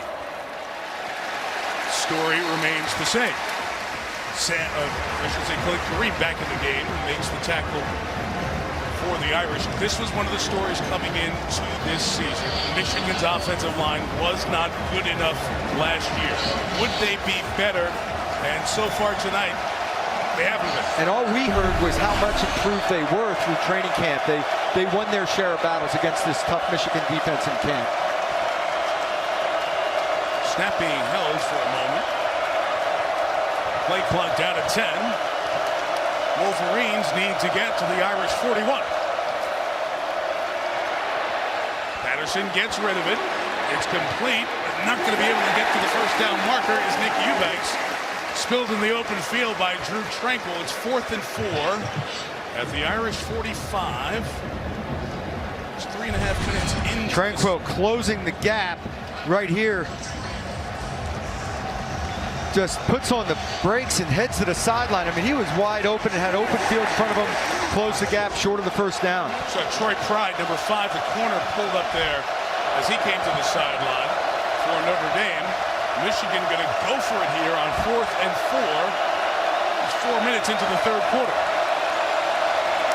Man coverage. And Patterson gets rid of it quick. Incomplete. And the Irish will take over. Intended for Zach Gentry. Alohi Gilman, who's been terrific in coverage tonight, was there again. And this Notre Dame defense is taking the headlines. The Michigan defense doing the job at home in the opener. Doesn't it? How does that happen? Don't age a day, right? Collinsworth had the same reaction when Al read the promo a week ago, so we look forward to that show. Notre Dame takes over at the 45-yard line, and going nowhere is Jafar Armstrong. Chase Winovich in on that stop. We saw Robert Hainsey, the right tackle who was beaten on that last play for Notre Dame that was intercepted, run off the field. That means Tommy Kramer is in there, 78. He was the starting guard. He moves to tackle. Josh Lugg, a sophomore, is in there in the guard spot. Second and 10. Wimbush under duress puts it up for grabs. Armstrong didn't come back for it. It's incomplete. He just had to get rid of it, and Michigan's turning up the heat now on the Irish quarterback, Doug. Every play, Gary and Winovich are cutting that edge down and getting in Wimbush's face, not giving him enough time to really go up the field with the ball. The two, it's like chasing the quarterback every play, closing that edge. Fierce pressure. It's no surprise. These guys were among the top pressure providers on defense in the country last year. Winovich thought about going pro, didn't. Gary's the former #1 recruit in the country. They are studs. Now pressure coming. It's picked up. Wimbush going up top here, and that pass incomplete. And it's a very quick 3-and-out. Kevin Austin, a freshman who might do big things here down the line for the Irish, was the intended receiver. Again, quick pressure, great pressure. Wimbush now really has to anticipate, put the ball up early and guess. When the pressure gets to you that quickly, you can beat it with your arm, but now you really have to anticipate and just lob it out there and hope you guess right with where your receiver's getting his release. Ball falls incomplete. These last two drives look like the Michigan defense we talked about at the start. Tyler Newsome, captain, poor punt earlier. This one much more like it, and couldn't put the left turn signal on. Goes all the way through the end zone. 55 the kick, 35 the net. Michigan takes over at the 20. And we remind you that Notre Dame football is brought to you by Wendy's, the official hamburger of NCAA football. By Discover Card, we treat you like you treat you. By Untuck It, shirts designed to be worn untucked. Untuckit.com. And by Jeep, the official vehicles of summer.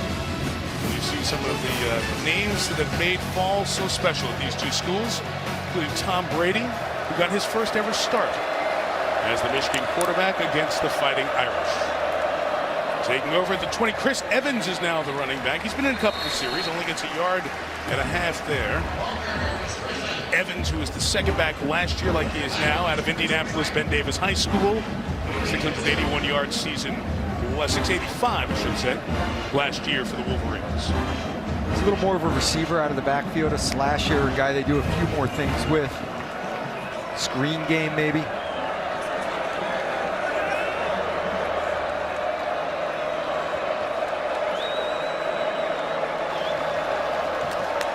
Second and 8. Patterson gets it to Donovan Peoples-Jones. Got a block from Nico Collins, his receiver.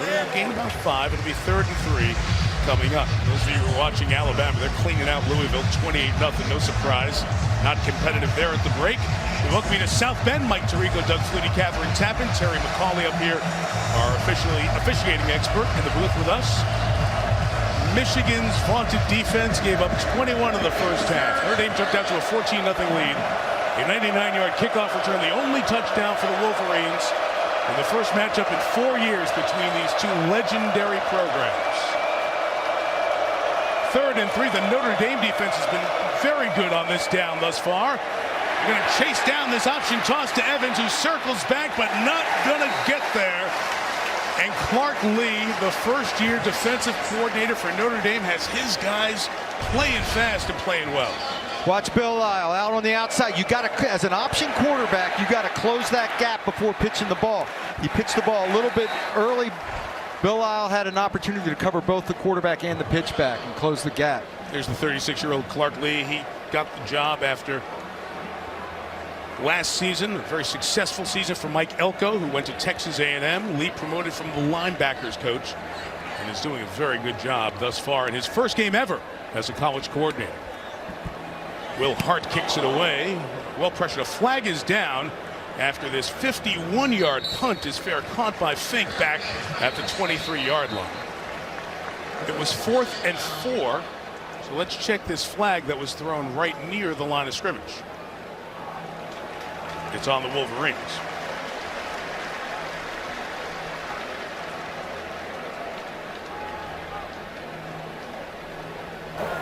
Illegal formation. Offense, 5 men in the backfield.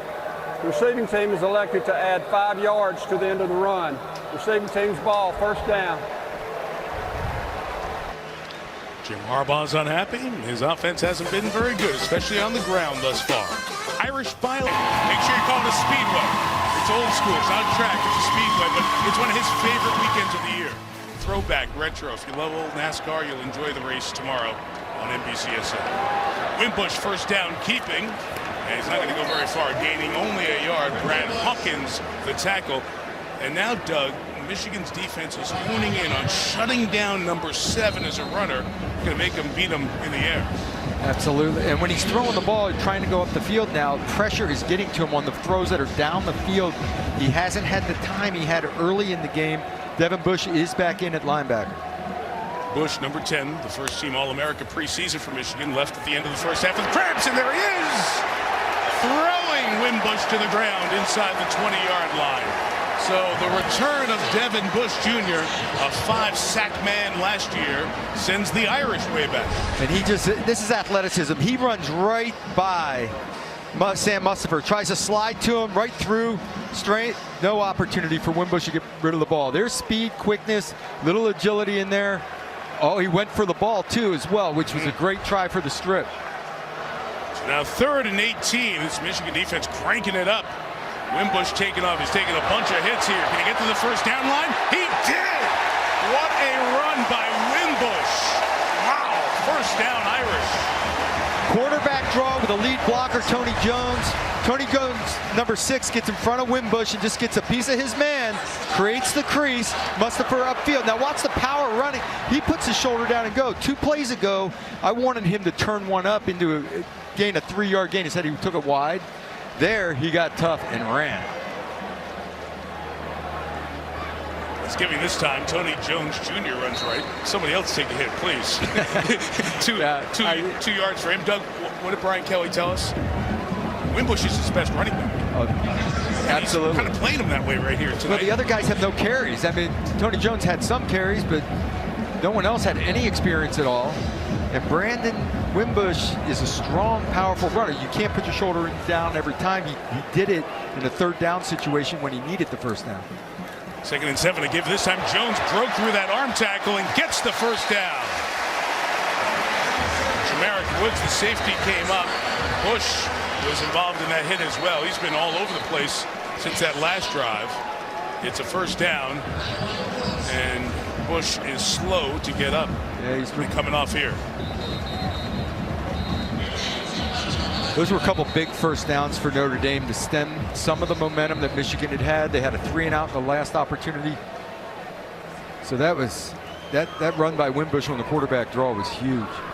Devin Gill is going to come in to replace Devin Bush Jr. Seems a timeout taken. Don Brown. Seconds, please. There is no charge timeout. So if there's no charge timeout, what are coaches doing on the field here? And how come the ball's not being set and snapped? Right. It happened on that sideline there, and they've got to know that at that point. The officials have to administrate that. Brian Kelly wants to know what's going on. Why? There's no timeout, but there's 100 players on the field, 5 or 10 coaches. And I think what Kelly's upset is he's saying we had a little rhythm going here, and you're stopping that. Well, in that situation, it's over on the Michigan sideline. They took the time, and the officials did the proper thing as they marked the first down. Perhaps the back judge saw Bush was hurt. They gave him time to get out, make the substitution. And they need to do administratively, get the clock reset. All well and good, but why you let coaches over there? You're on that sideline. That's what Kelly was upset about, and he had every reason to be. Especially because you're taking your middle linebacker out, and you get a chance to get organized, head together. Exactly. 1st and 10 from the 44. Crosshair. Wimbush under pressure, got away from the would-be sack. Looking downfield and fires, caught by Claypool on the sideline. At the 25-yard line, a first down. Devin Gill came in, had a chance, didn't finish. Claypool comes in motion and runs across the field. He's open right now. Usually the ball would be thrown. Wimbush is busy avoiding people, moving around. Finally finds him. He almost went out of bounds. Almost went out of bounds. 19 on that gain, and that one runs into the back of the offensive lineman, so Michael Dwumfor is going to get the easy stop on Tony Jones Jr. I know you saw him open because I heard you yell crosser. Crosser. Do we have a ball in the booth? Do we need to get the ball back in your hands? I wanted to throw the corner out when Shea Patterson was throwing the post, and he hit the post. Sometimes more than one guy's open. You got to have multiple balls. Great job by Wimbush buying time. Well, not buying time, just avoiding the sack, and then finding the receiver down the field. Athletic quarterbacks. Big first down defensive play by Michigan. Makes it 2nd and long. It's a tough defense to pick these up on. Jones going to run it to the left. It's going to set up about 3rd and 11 here. Brandon Watson with the tackle for Michigan. 4:20 to go. Neither team has scored in this 3rd quarter. It kind of looked like the play you run to make sure you're in field goal range. And now maybe you take a shot. 3rd and 11. Wimbush has time. He's putting it up top. He's going for Miles Boykin at the pylon. Caught for the touchdown.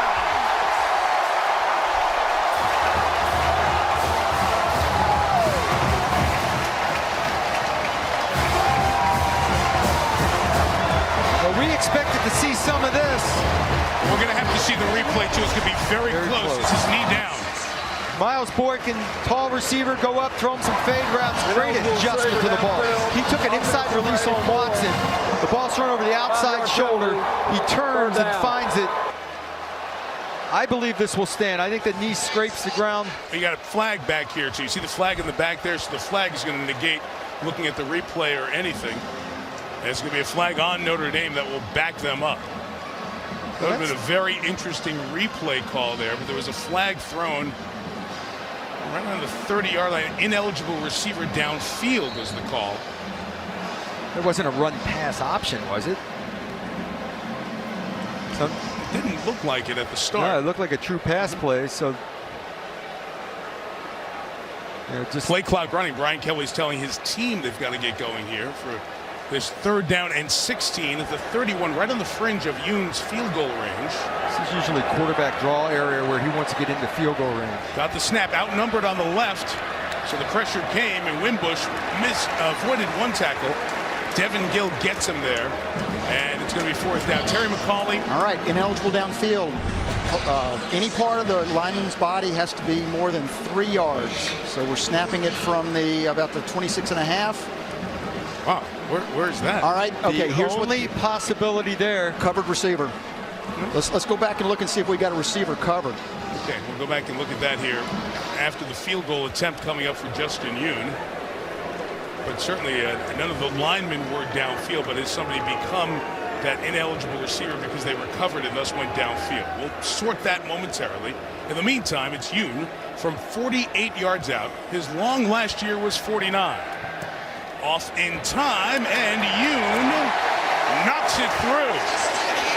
So the senior from Nashville, Tennessee, with a big field goal for the Irish. They're up 14. Receiver too far up on the line. He's clearly covering the tight end. So the tight end now cannot go downfield more than 3 yards. He does before the pass is thrown.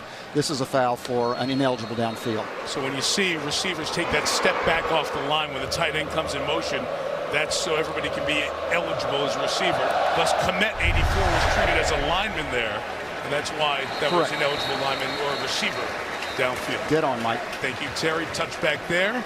So Ambry Thomas with the 99-yard kickoff return hasn't put his hands on it since.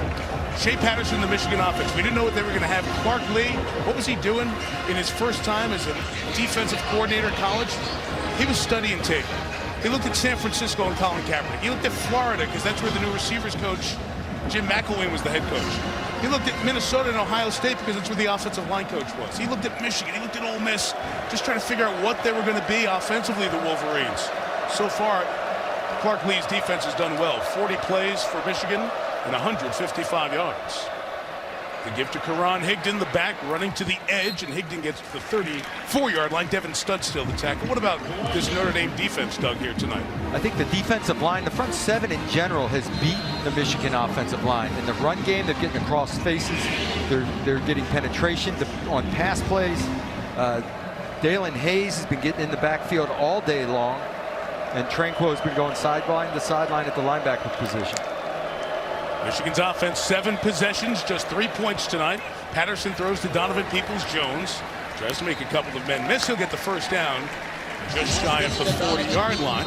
Liam McHugh and Chris Sims showed us at halftime the UCLA highlights, and I know all the Michigan fans send their concerns to Wilton Spate, who had a spine injury last year. Week 4 was injured in his debut as the UCLA starter.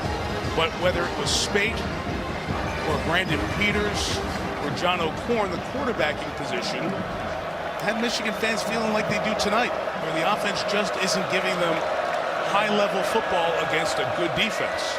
That's the story thus far. Still time. Patterson, play action, about to get hit. Got away from Bilal's would-be sack and got himself very close to a first down. He slid, so it's where the ball was when the slide began. And it's a yard shy of the first down, but a good play by Patterson. Bill Lyle coming off the edge, and Patterson just slips under it. He's a great athlete, keeps his balance and takes off. These are even though they haven't scored a lot of points offensively, they've only gotten to 3. The quarterback play is much better than what they were getting last year. It's a more confident throwing, more accurate throws. They just haven't put it all together to get it in the end zone. And Notre Dame's defense has been good against that front. 2nd and 1, maybe a free play, maybe a shot. Patterson hit as he throws. The underthrow is intercepted by Julian Okwara. Downfield, the end, who is playing the drop end in coverage, goes back, makes the pick, and Patterson limps over towards the sideline. Tavon Coney brought the pressure that started it all. Tavon Coney coming up through the middle, gets the pressure. He's coming right up through. He's the one with the pressure, so Patterson tries to guess and throw the ball early and lay it out there. The ball comes up way short. And actually, Julian Okwara does a nice job of getting his head around and finding the football, because he did not see that ball for very long and made the catch. His brother Romeo plays in the NFL, and Patterson, if there was a knock on him, Doug, during his Ole Miss time, he was playing a lot of blowout games, but sometimes he put balls up for grabs and turned it over. And Brian Kelly sees his defense come up with a turnover for the first time tonight. Just as I said, the quarterback play has been pretty good. Exactly. From the 36, Irish get it back, and Jafar Armstrong, 2 rushing touchdowns tonight. Gains 5 yards. On the Michigan side of this thing, it's been a while since they've beaten a good team in a true road game. Haven't beaten a ranked team in a true road game away from Ann Arbor since 2006. That was Notre Dame right here. Chris Finke. Half the Michigan defense stops them a yard shy of the first down as we get inside of a minute here in this 3rd quarter. It's not all Harbaugh. It goes back to Brady Hoke and before that with Rich Rodriguez. But the point is, Michigan's got to get away from the big house to get one. They've got some neutral site wins, but against a ranked team on the road, got to get one. Fighting for that extra yard, bent back. Let's see where that mark is going to be for Jafar Armstrong. Line judge comes in. Looks like he's moving it forward. He is. Now, first down. Very interesting there. Jim Harbaugh is asking. Jimmy saw that. You know, he saw where the ball should have been marked from over there in that mess, and knows it should have been short. But he's standing right at that mark at the 46-yard line. Didn't like the mark. Not at all. It's first down. They don't stop to look at the mark and replay. Armstrong loses 3 yards there. As we get to the end of the 3rd quarter, only points at Notre Dame field goal, and off we go to the 4th quarter with the score. Notre Dame 24, Michigan 10. Back at Notre Dame Stadium after these messages from your local station. You're watching Notre Dame football on NBC, presented by Wendy's. First 2 drives, 2 Notre Dame touchdowns. Michigan's been trying to dig out ever since. As we said last time, the Wolverines had the ball. Only 3 points scored by the offense. 1 kickoff return, their lone touchdown. Notre Dame 24, Michigan 10. The 4th quarter begins with 2nd and 13 for the Irish. The 5-man pressure on Wimbush going up top again, and it's Alize Mack who cannot hold on. It's incomplete. Miles Boykin went down awkwardly. Mack goes down as well. Mack, the tight end, limping back towards the huddle. And Boykin, who almost caught a touchdown on the prior drive, stays on the knee.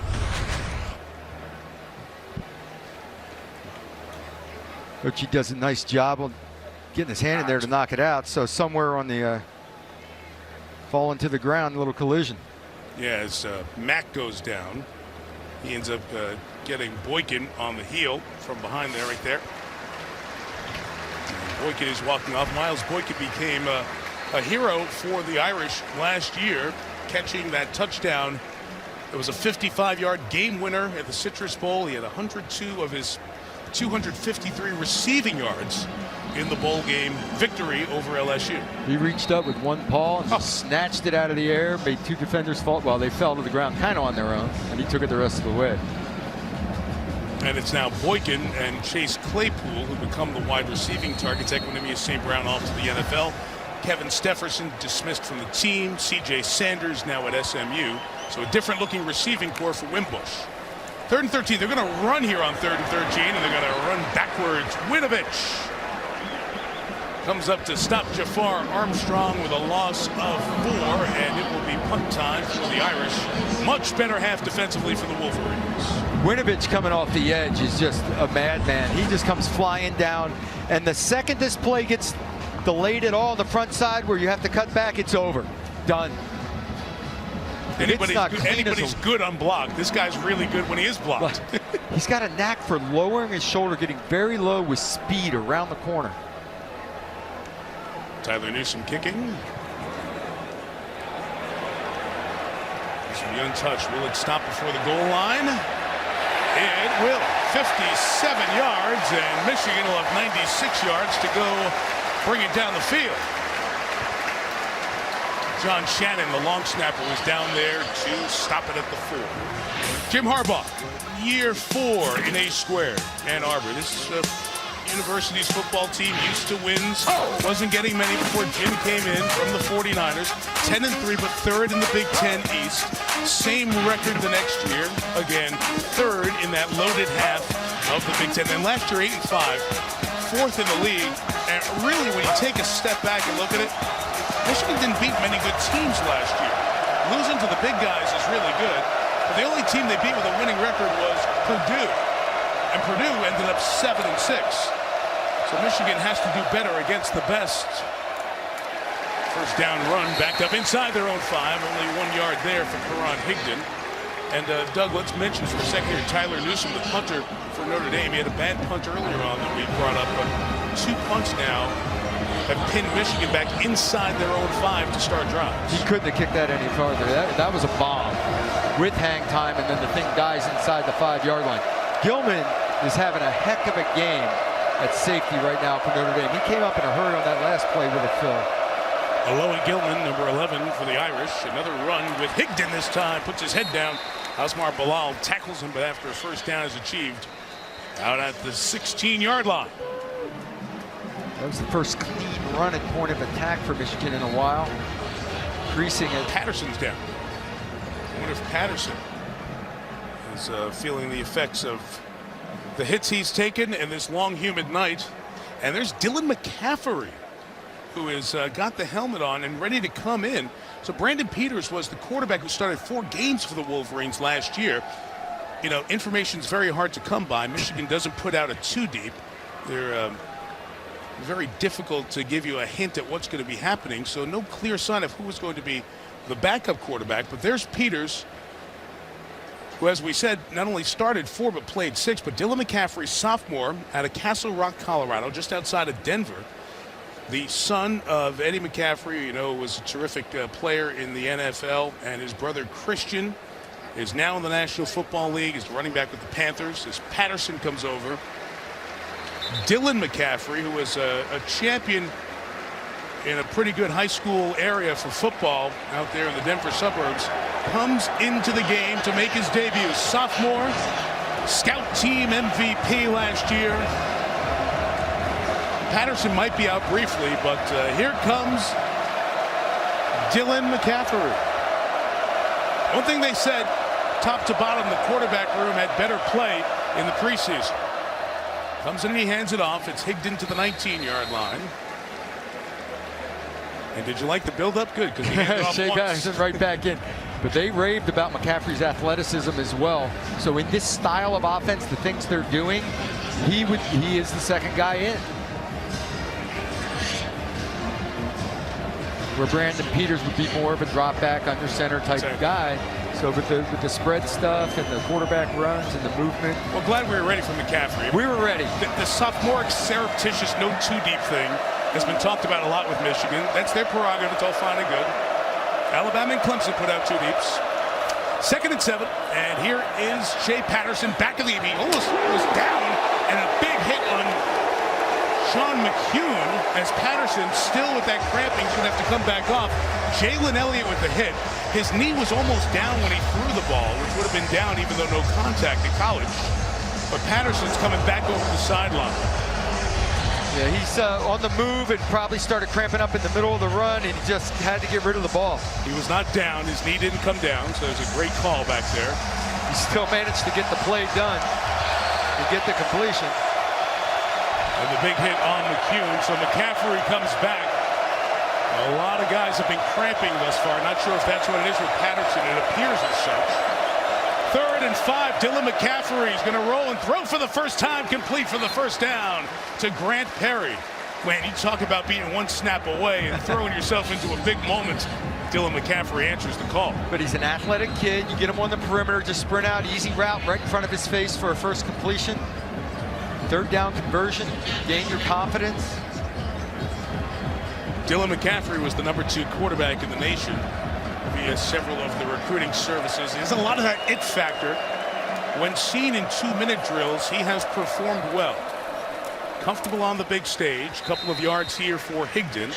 It's an interesting time now.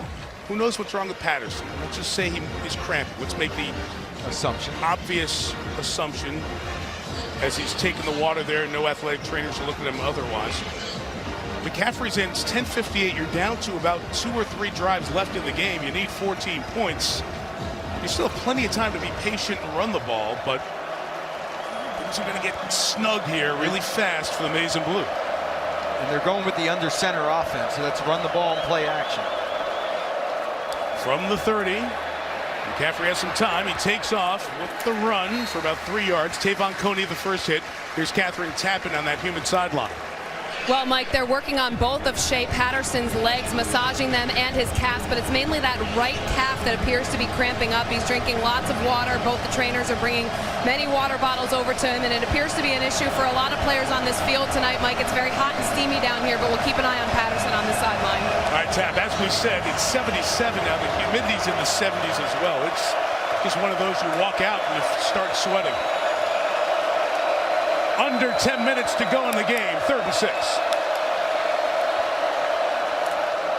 McCaffrey has 5 options. He throws complete. Donovan Peoples-Jones hangs on. That's a first down. So as Troy Pride Jr., the cornerback, seems to be in that same situation, Doug. That's let's see that mark now.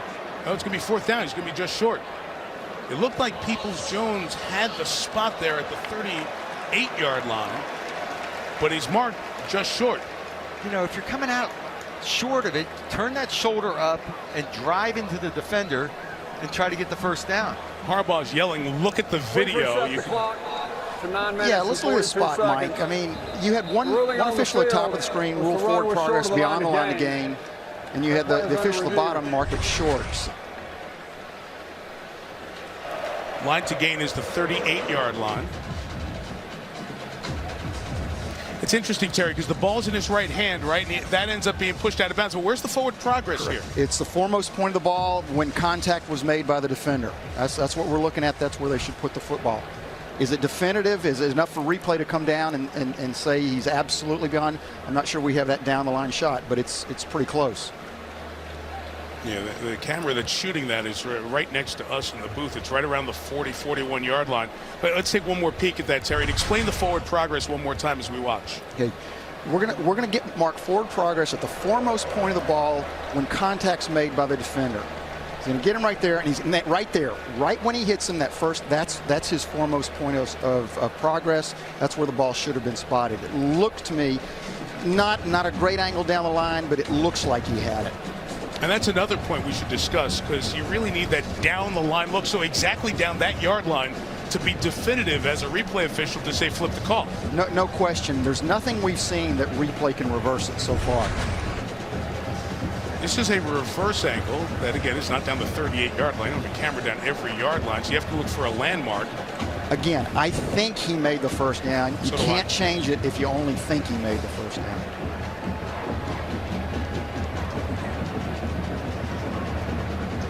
Well, there's no doubt that the ball should be marked a little bit forward, if not all the way to the first down line, to create a 4th and shorter, even if they don't give them the first down.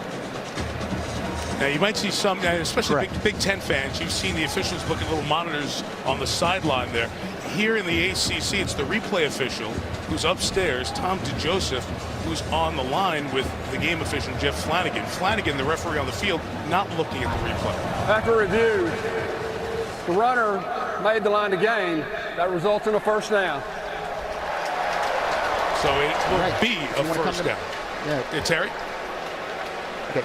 Yeah, apparently the replay official here at the stadium felt there was enough for him to reverse it. I don't think we had the lap down the line shot that proved it, but he felt we did, so first down.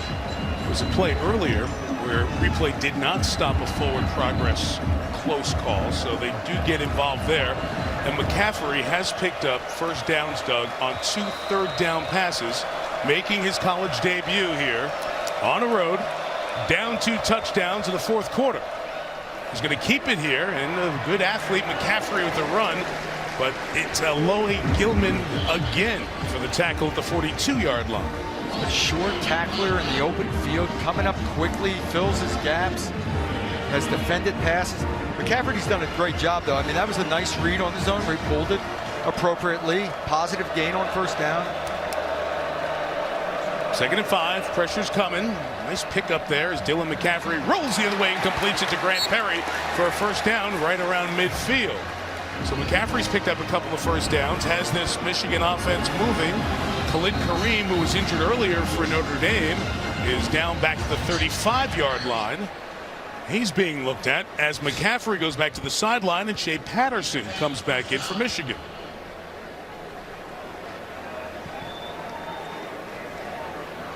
Well, that time he had to throw the ball over a defender, made an accurate throw on the move again. 3 for 3. So Patterson looks like he's ready to come back. Notre Dame injury and a timeout. Great institutions. 40 seconds ago, Shea Patterson ran off. He was ready to come out with the team. Notre Dame had an injury, but Patterson cramped up again. He's probably going to get an IV. Dylan McCaffrey's back in. Play action, he's looking downfield. And McCaffrey's throws incomplete. Too tall for Sean McCune. It'll bring up 2nd down.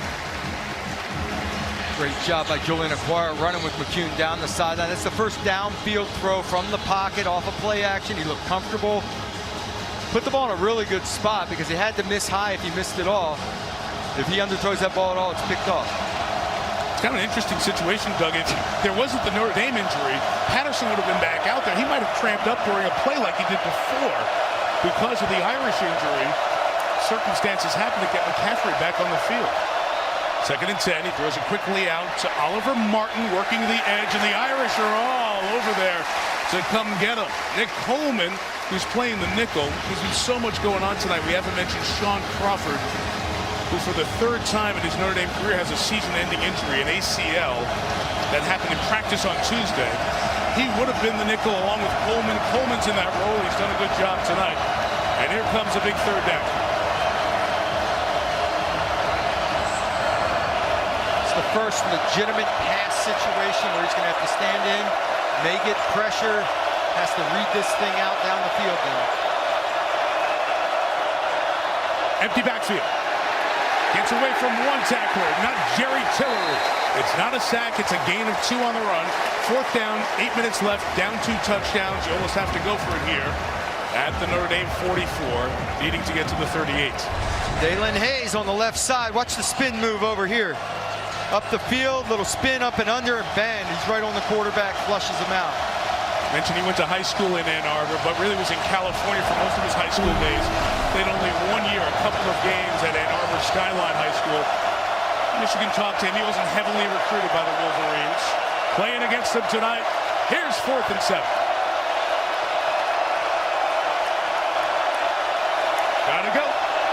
snap in time. McCaffrey's flush. Chased. Fires downfield. Notre Dame ball at the 44. Harbaugh running down the field, looking for a flag, looking for a call. Not going to get it. Higdon's going to be on the route. It's the only option he had after scrambling. Vaughn grabs a little and a little push, a little bit of contact going on, but not enough for a call. Irish take over with 7:14 left and a 14-point lead. Time. Webb Simpson took it deep today, 63, leading Justin Rose and Terrell Hatton by 1. Just a few weeks away from the Ryder Cup, too. What a month here on NBC. First down run and a big one for 9 yards. Tony Jones Jr. Doug, it's a 14-point Notre Dame lead. 7 minutes left.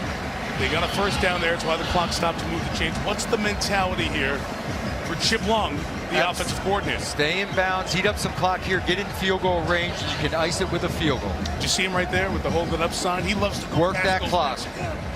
The thing I learned about Chip, and we were doing the games last year, he came from Memphis where it's get the snap and go. How to use tempo to your advantage, and he just knows right now, foot off the gas pedal. Let's bleed that play clock every chance we get it. First and 10, took it all the way down. Brandon Wimbush will keep. He got a nice block from Nick Wisher.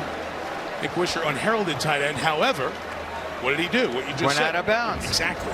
Turn that thing up and take it in bounds. Also, you can use that tempo to the line of scrimmage to get a defense to show their hand. That doesn't mean you have to snap the ball. You can still work the play clock. Now, where we are on the game clock, it does get restarted, but it gets restarted with a shorter play clock. So you lose about 10 or 12 seconds of what you normally would be able to bleed off. It's where the screen game can come into play as well. Second and 10. They'll keep it on the ground. The most reliable, experienced running back, Tony Jones Jr., has it in his hands. Here comes a very big third down at the 43-yard line. Yeah, the Michigan defense has stepped it up. I mean, Notre Dame's offense scored 3 touchdowns in their first 4 possessions of the game and has had only 1 field goal in the last 5. So the defense has definitely picked it up for Michigan. They've got to keep getting the ball back to their offense because they're still down 2 scores. Notre Dame's offense has done very little in this half. This is a big play here, both ways from the 43, 3rd and 7. Notre Dame keep it on the ground with a designed run, or do they go up top? 1-on-1 on the outside. Wimbush throws, incomplete. It was just a half step away from Claypool as the pressure came on. So after 1 first down, the Michigan defense does its job. Gets Notre Dame's offense off the field. Claypool on the slant route against Long. Long does a good job of closing. Ball was just a little out in front. He almost pulled that in with 1 hand. Almost tipped it to Long, Long as well. So close. You're going to keep it alive. It's alive for everyone. Donovan Peoples-Jones stands at the 10. Remember, he fielded one inside his own 5. It's been an outstanding punting night for Newsome after the first one. He's put the Wolverines back inside their 5 twice.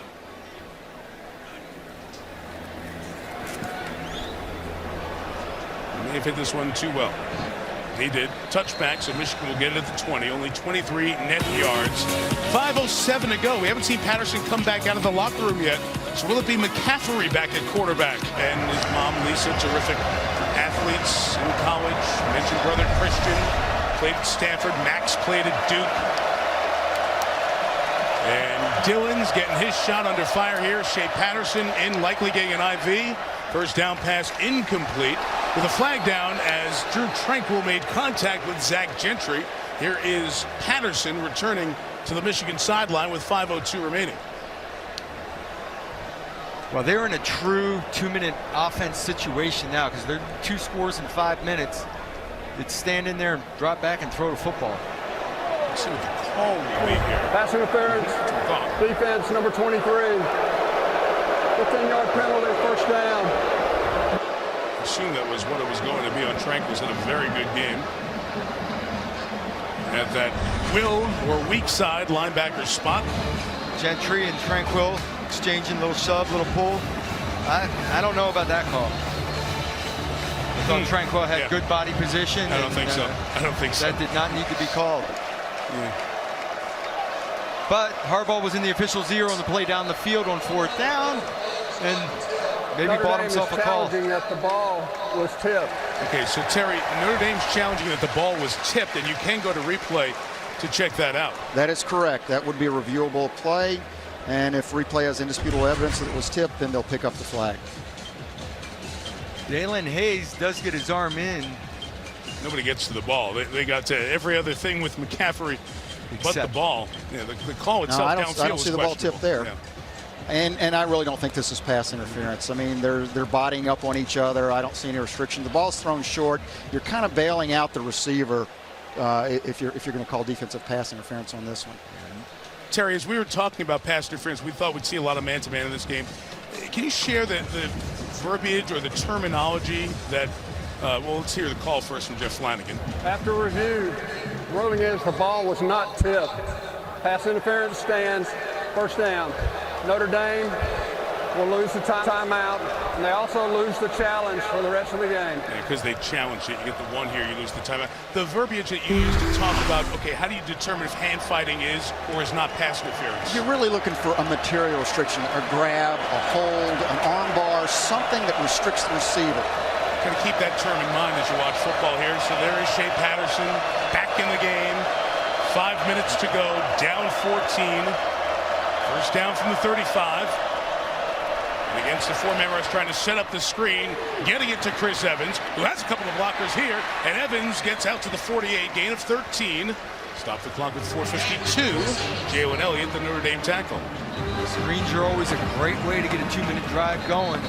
Get your rhythm go. It also offsets the pass rush, and we have another player down. Jerry Tillery is down for Notre Dame. Again, game one, this happening to so many players here on this very hot, humid night with a lot of emotion. Very often we see the guys get ready for a game, they build up, you go through the first half, and then that 20 minutes in between at halftime, you sit, you come back out and get the body back up, and sometimes you'll see some of these guys with these big muscles cramp. Well, we saw Shea out there 2 hours before the game, running around, having fun, running all over the place, so he started it early. That's a really good point. You said that to me during the game. Like sometimes you have so much energy, you use too much before the game gets started because of that adrenaline that's it's a good way to get the adrenaline out and come back down to earth for the kickoff and be ready to play. But you're exerting a lot of energy. So Tillery out, and Jason Ademiola, the freshman from Jackson, New Jersey, making his Notre Dame debut tonight, comes in as one of the defensive pass rushers.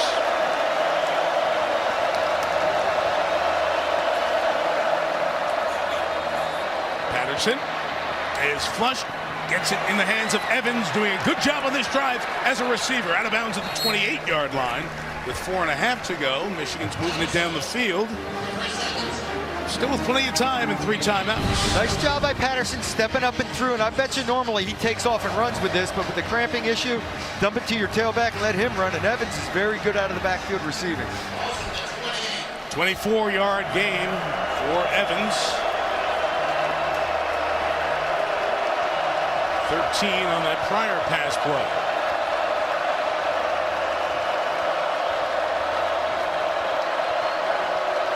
From the 28. Shea Patterson out of the pocket. On the move. Tavon Coney the tackle. Gain of about 3. Under 4 minutes left. Got to have a little more sense of urgency. You let the clock run a little too much on it because you need 2 scores, not just 1. And they're huddling here. Calling it off the wristband. You got to have some one-word calls in these situations where you can line up and just go. Tick, tick, tick, tick, tick. 3.5 left.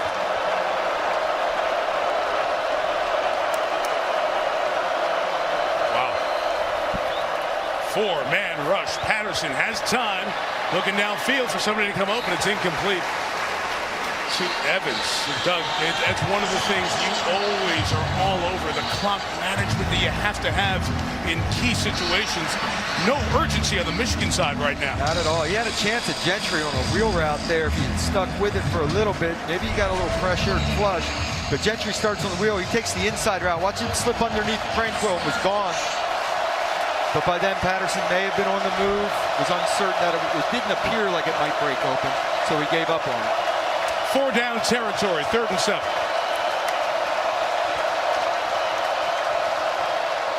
Notre Dame backs out of the pressure.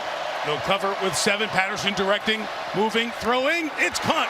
On the run, it's Oliver Martin to the 6-yard line. 1st and goal with 3:07 to go. The sophomore from Iowa. Great job as keeping that play alive, directing traffic downfield. Now Michigan jumping in quick here. Ronnie Bell, the freshman receiver at the top of the screen. From the 5, 1st and goal, Patterson. Gives to Higdon. 2 yards to the 3. Every second counts here. You have to try to score as quickly as possible. I don't know about running the football up in there. Oliver Martin, 6'1" receiver, comes bottom of the screen. Brian Kelly's defense hasn't allowed a touchdown here tonight. The only Michigan score on a kickoff return. Notre Dame making sure that they're all covered at the top with those 2 receivers. Here's Patterson inside Higdon in the end zone for a Michigan touchdown.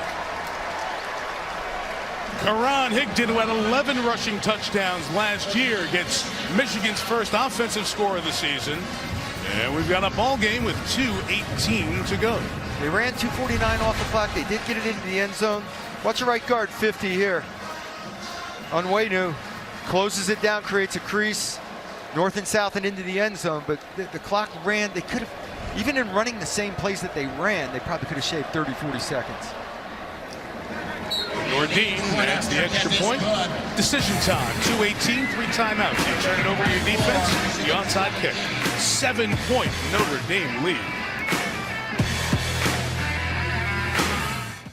Now play. It was, over the years, it's always right around 24-17, 24-23.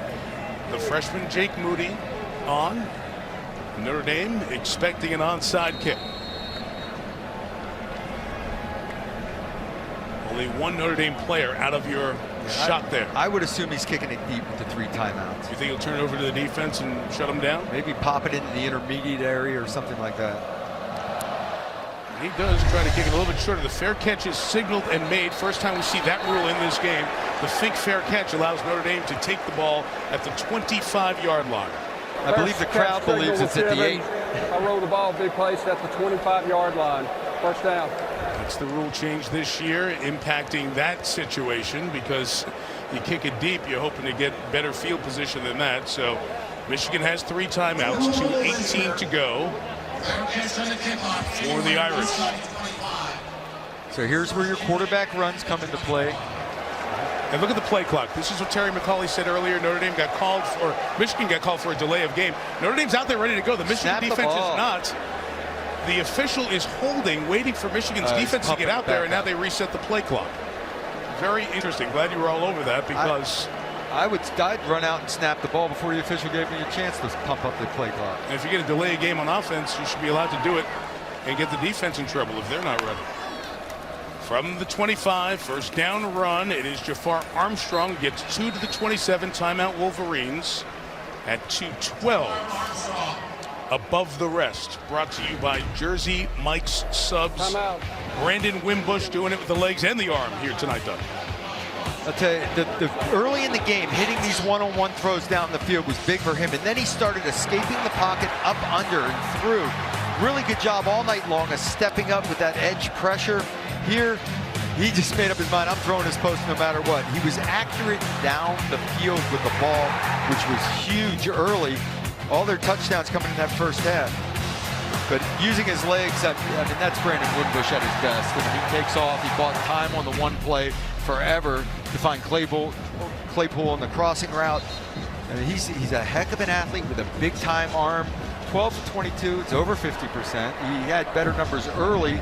The second half's not quite as good. What's the story here? 67 yards allowed by this Michigan defense in the second half. They've got to come up with 2 stops to give their offense a chance. 2nd and 8, Claypool is in motion. Wimbush is running that way where all the bodies were coming.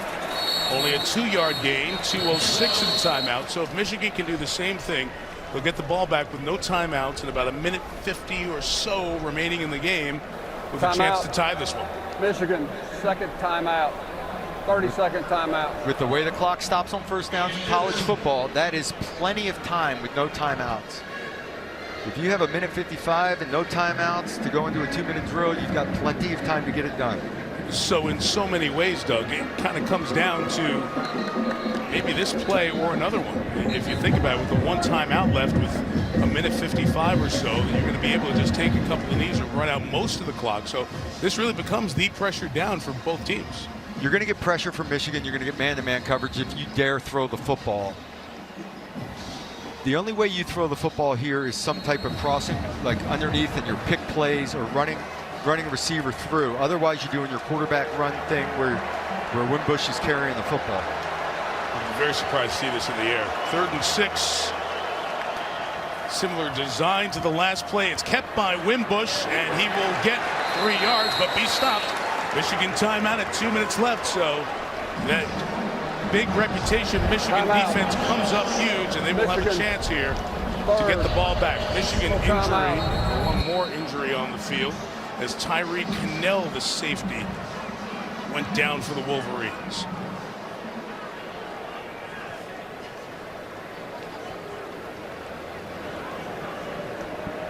So you're punting the ball away with 2 minutes on the clock, so a minute 50-ish, as you were saying. Plenty of time to put a 2-minute drive together where the clock stops on those first downs. If you get in that 2-minute mode, Shea Patterson's going to have to run around a little bit and move. That cramping issue may kick back in. But the Michigan offense, which was stagnant, I think would be the best word to describe them in the first half. Only 90 yards, came right out that first snap of the second half, albeit after a delay game, and took a shot down the field, try to inject some energy into the offense. It was one of the few downfield plays we've seen. 52-yard completion to Nico Collins. And they have 205 yards, most of them through the air in this second half. Obviously, they're in comeback mode, but it's very difficult for them to go down the field right now because of the pressure they're getting from the Notre Dame defensive line. They're beating blocks up front and getting quick pressure. So most of it's been quick rhythm passing and the ball's out. The one big play they did hit on that post route was a hard play action where he bought a little bit of time and then turned it loose. we give both athletic training staffs a lot of credit tonight because they've been kept very busy, players cramping. And the Michigan side, they had to make the decision, took Patterson in probably to get an IV. We're not sure about that, but that certainly got him back on the field here with a chance to finish the game. Tyler Newsome, see if he comes up with a big kick. Donovan Peoples-Jones back deep to receive. Determine the field position for this potential last Michigan drive. Michigan sets up a return. Good high kick with hang time. Peoples-Jones, 53-yarder. Got it at the 14. He's got some room on that far side. Peoples-Jones gets to the far side, but could not turn the corner. And he's out of bounds at the 25. And that's where the Wolverines will get it with 1:48 to go. And here we go. I will bet this is where Shea Patterson's at his best. Patterson loves this situation. He's an athletic guy. He's going to buy some time, probably get a first down or two with his legs, or that is his hopes. Desmond Howard to Roy Roundtree. Over the years, there have been big plays late in the Michigan-Notre Dame game. Reggie Ho, the kicker for the Irish. Will somebody out there add their name to that list here tonight? First down, Patterson, pressured by Okwara, completes the pass. Grant Perry, they rule he's inbound, so the clock still turns. Michigan, no timeouts. That's the variable, is the pressure Notre Dame has been getting, and Okwara had pressure there on a quick throw. 90 seconds left.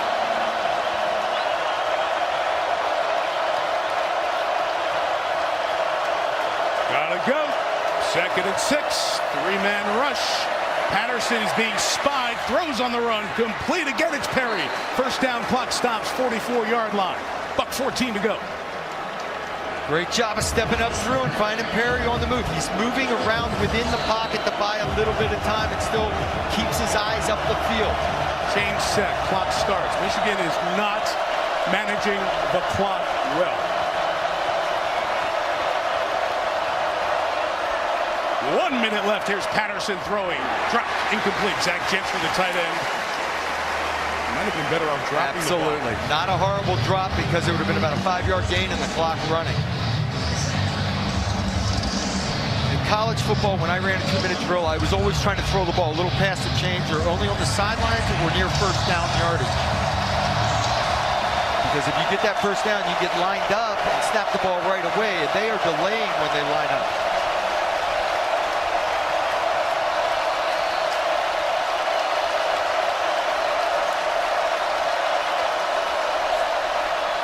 Second down.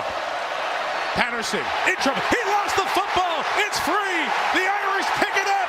Tavon Coney out of bounds. Ball game. Notre Dame will win.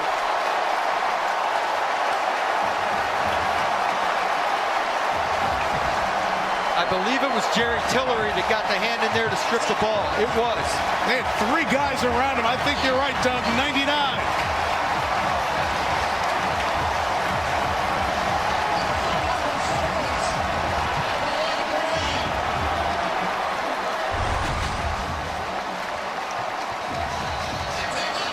Pressure on the edge. He starts to step up. Tillery comes free, slaps that ball out, and it's loose. Coaches are probably yelling at Coney to fall on this. Tillery just keeps after it. And starts with Khalid Kareem's Absolutely. pressure that forces Patterson up. Now just follow the ball if you're Notre Dame. You don't need to pick this thing up to win the game. Listen, we're going to replay for something here with all the noise from the crowd. I couldn't hear the announcement by Jeff Flanagan. It was a chance for Patterson in his mind to, in that first game at Michigan, where he grew up After during the review, games. the ruling on the field of a fumble recovered by the defense. Okay. It's confirmed. First down. As a last gasp effort, you challenge it. Or maybe they didn't. I don't think they challenged it. They have no timeouts. They wouldn't have lost one there. So they just wanted to check it to make sure they were clean upstairs. This is a huge win for the Irish. Remember, they lost not just 2 offensive linemen. They lost the number 6 and number 9 pick in the draft and a 1,400-yard running back. They're playing as good a defense as you saw in the country and returning people. And all the talk of Patterson, who knew what we were going to see? Because there's a lot of mystery around Michigan and the offense. Would it be spread? And Notre Dame's going to come away with a victory. Michigan's going to lose a true road game for the 17th consecutive time against a ranked opponent.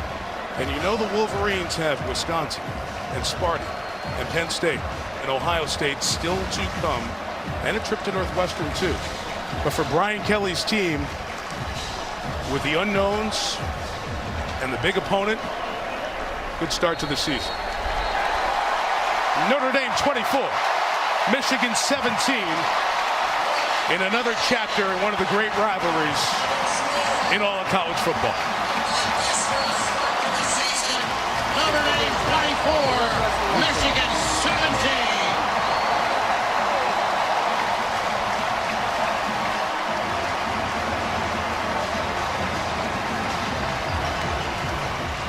And again, let's go back to that play that we were discussing earlier, the flush by Jerry Tillery. They told us this week he has to show for Notre Dame to have a big game. And for all the talk of the Michigan defensive front 7, Notre Dame's defensive front 7 and their defense, coordinated by Clark Lee, making his debut as a coordinator, may be the unit that was the difference-making unit here tonight. Here's Catherine Tappan with the winning coach, Brian Kelly. Coach, defense, the story for your team all game long, and only fitting that they ended it on a big defensive play as well. How would you grade this team's performance defensively? I'm so proud of our defensive effort today. You know, obviously, we gave up 7 points on a kickoff return, but they were resilient and had to play a lot of football in the second half. You know, that defense at Michigan is really good, but I'm proud of our football team. You know, they've had to listen to all the experts say how great Michigan was, and they came out and they were the better team tonight. What did you learn from your quarterback, Brandon Wimbush, tonight? He's a competitor. Made the throws when he needed to, ran physical, ran our football team.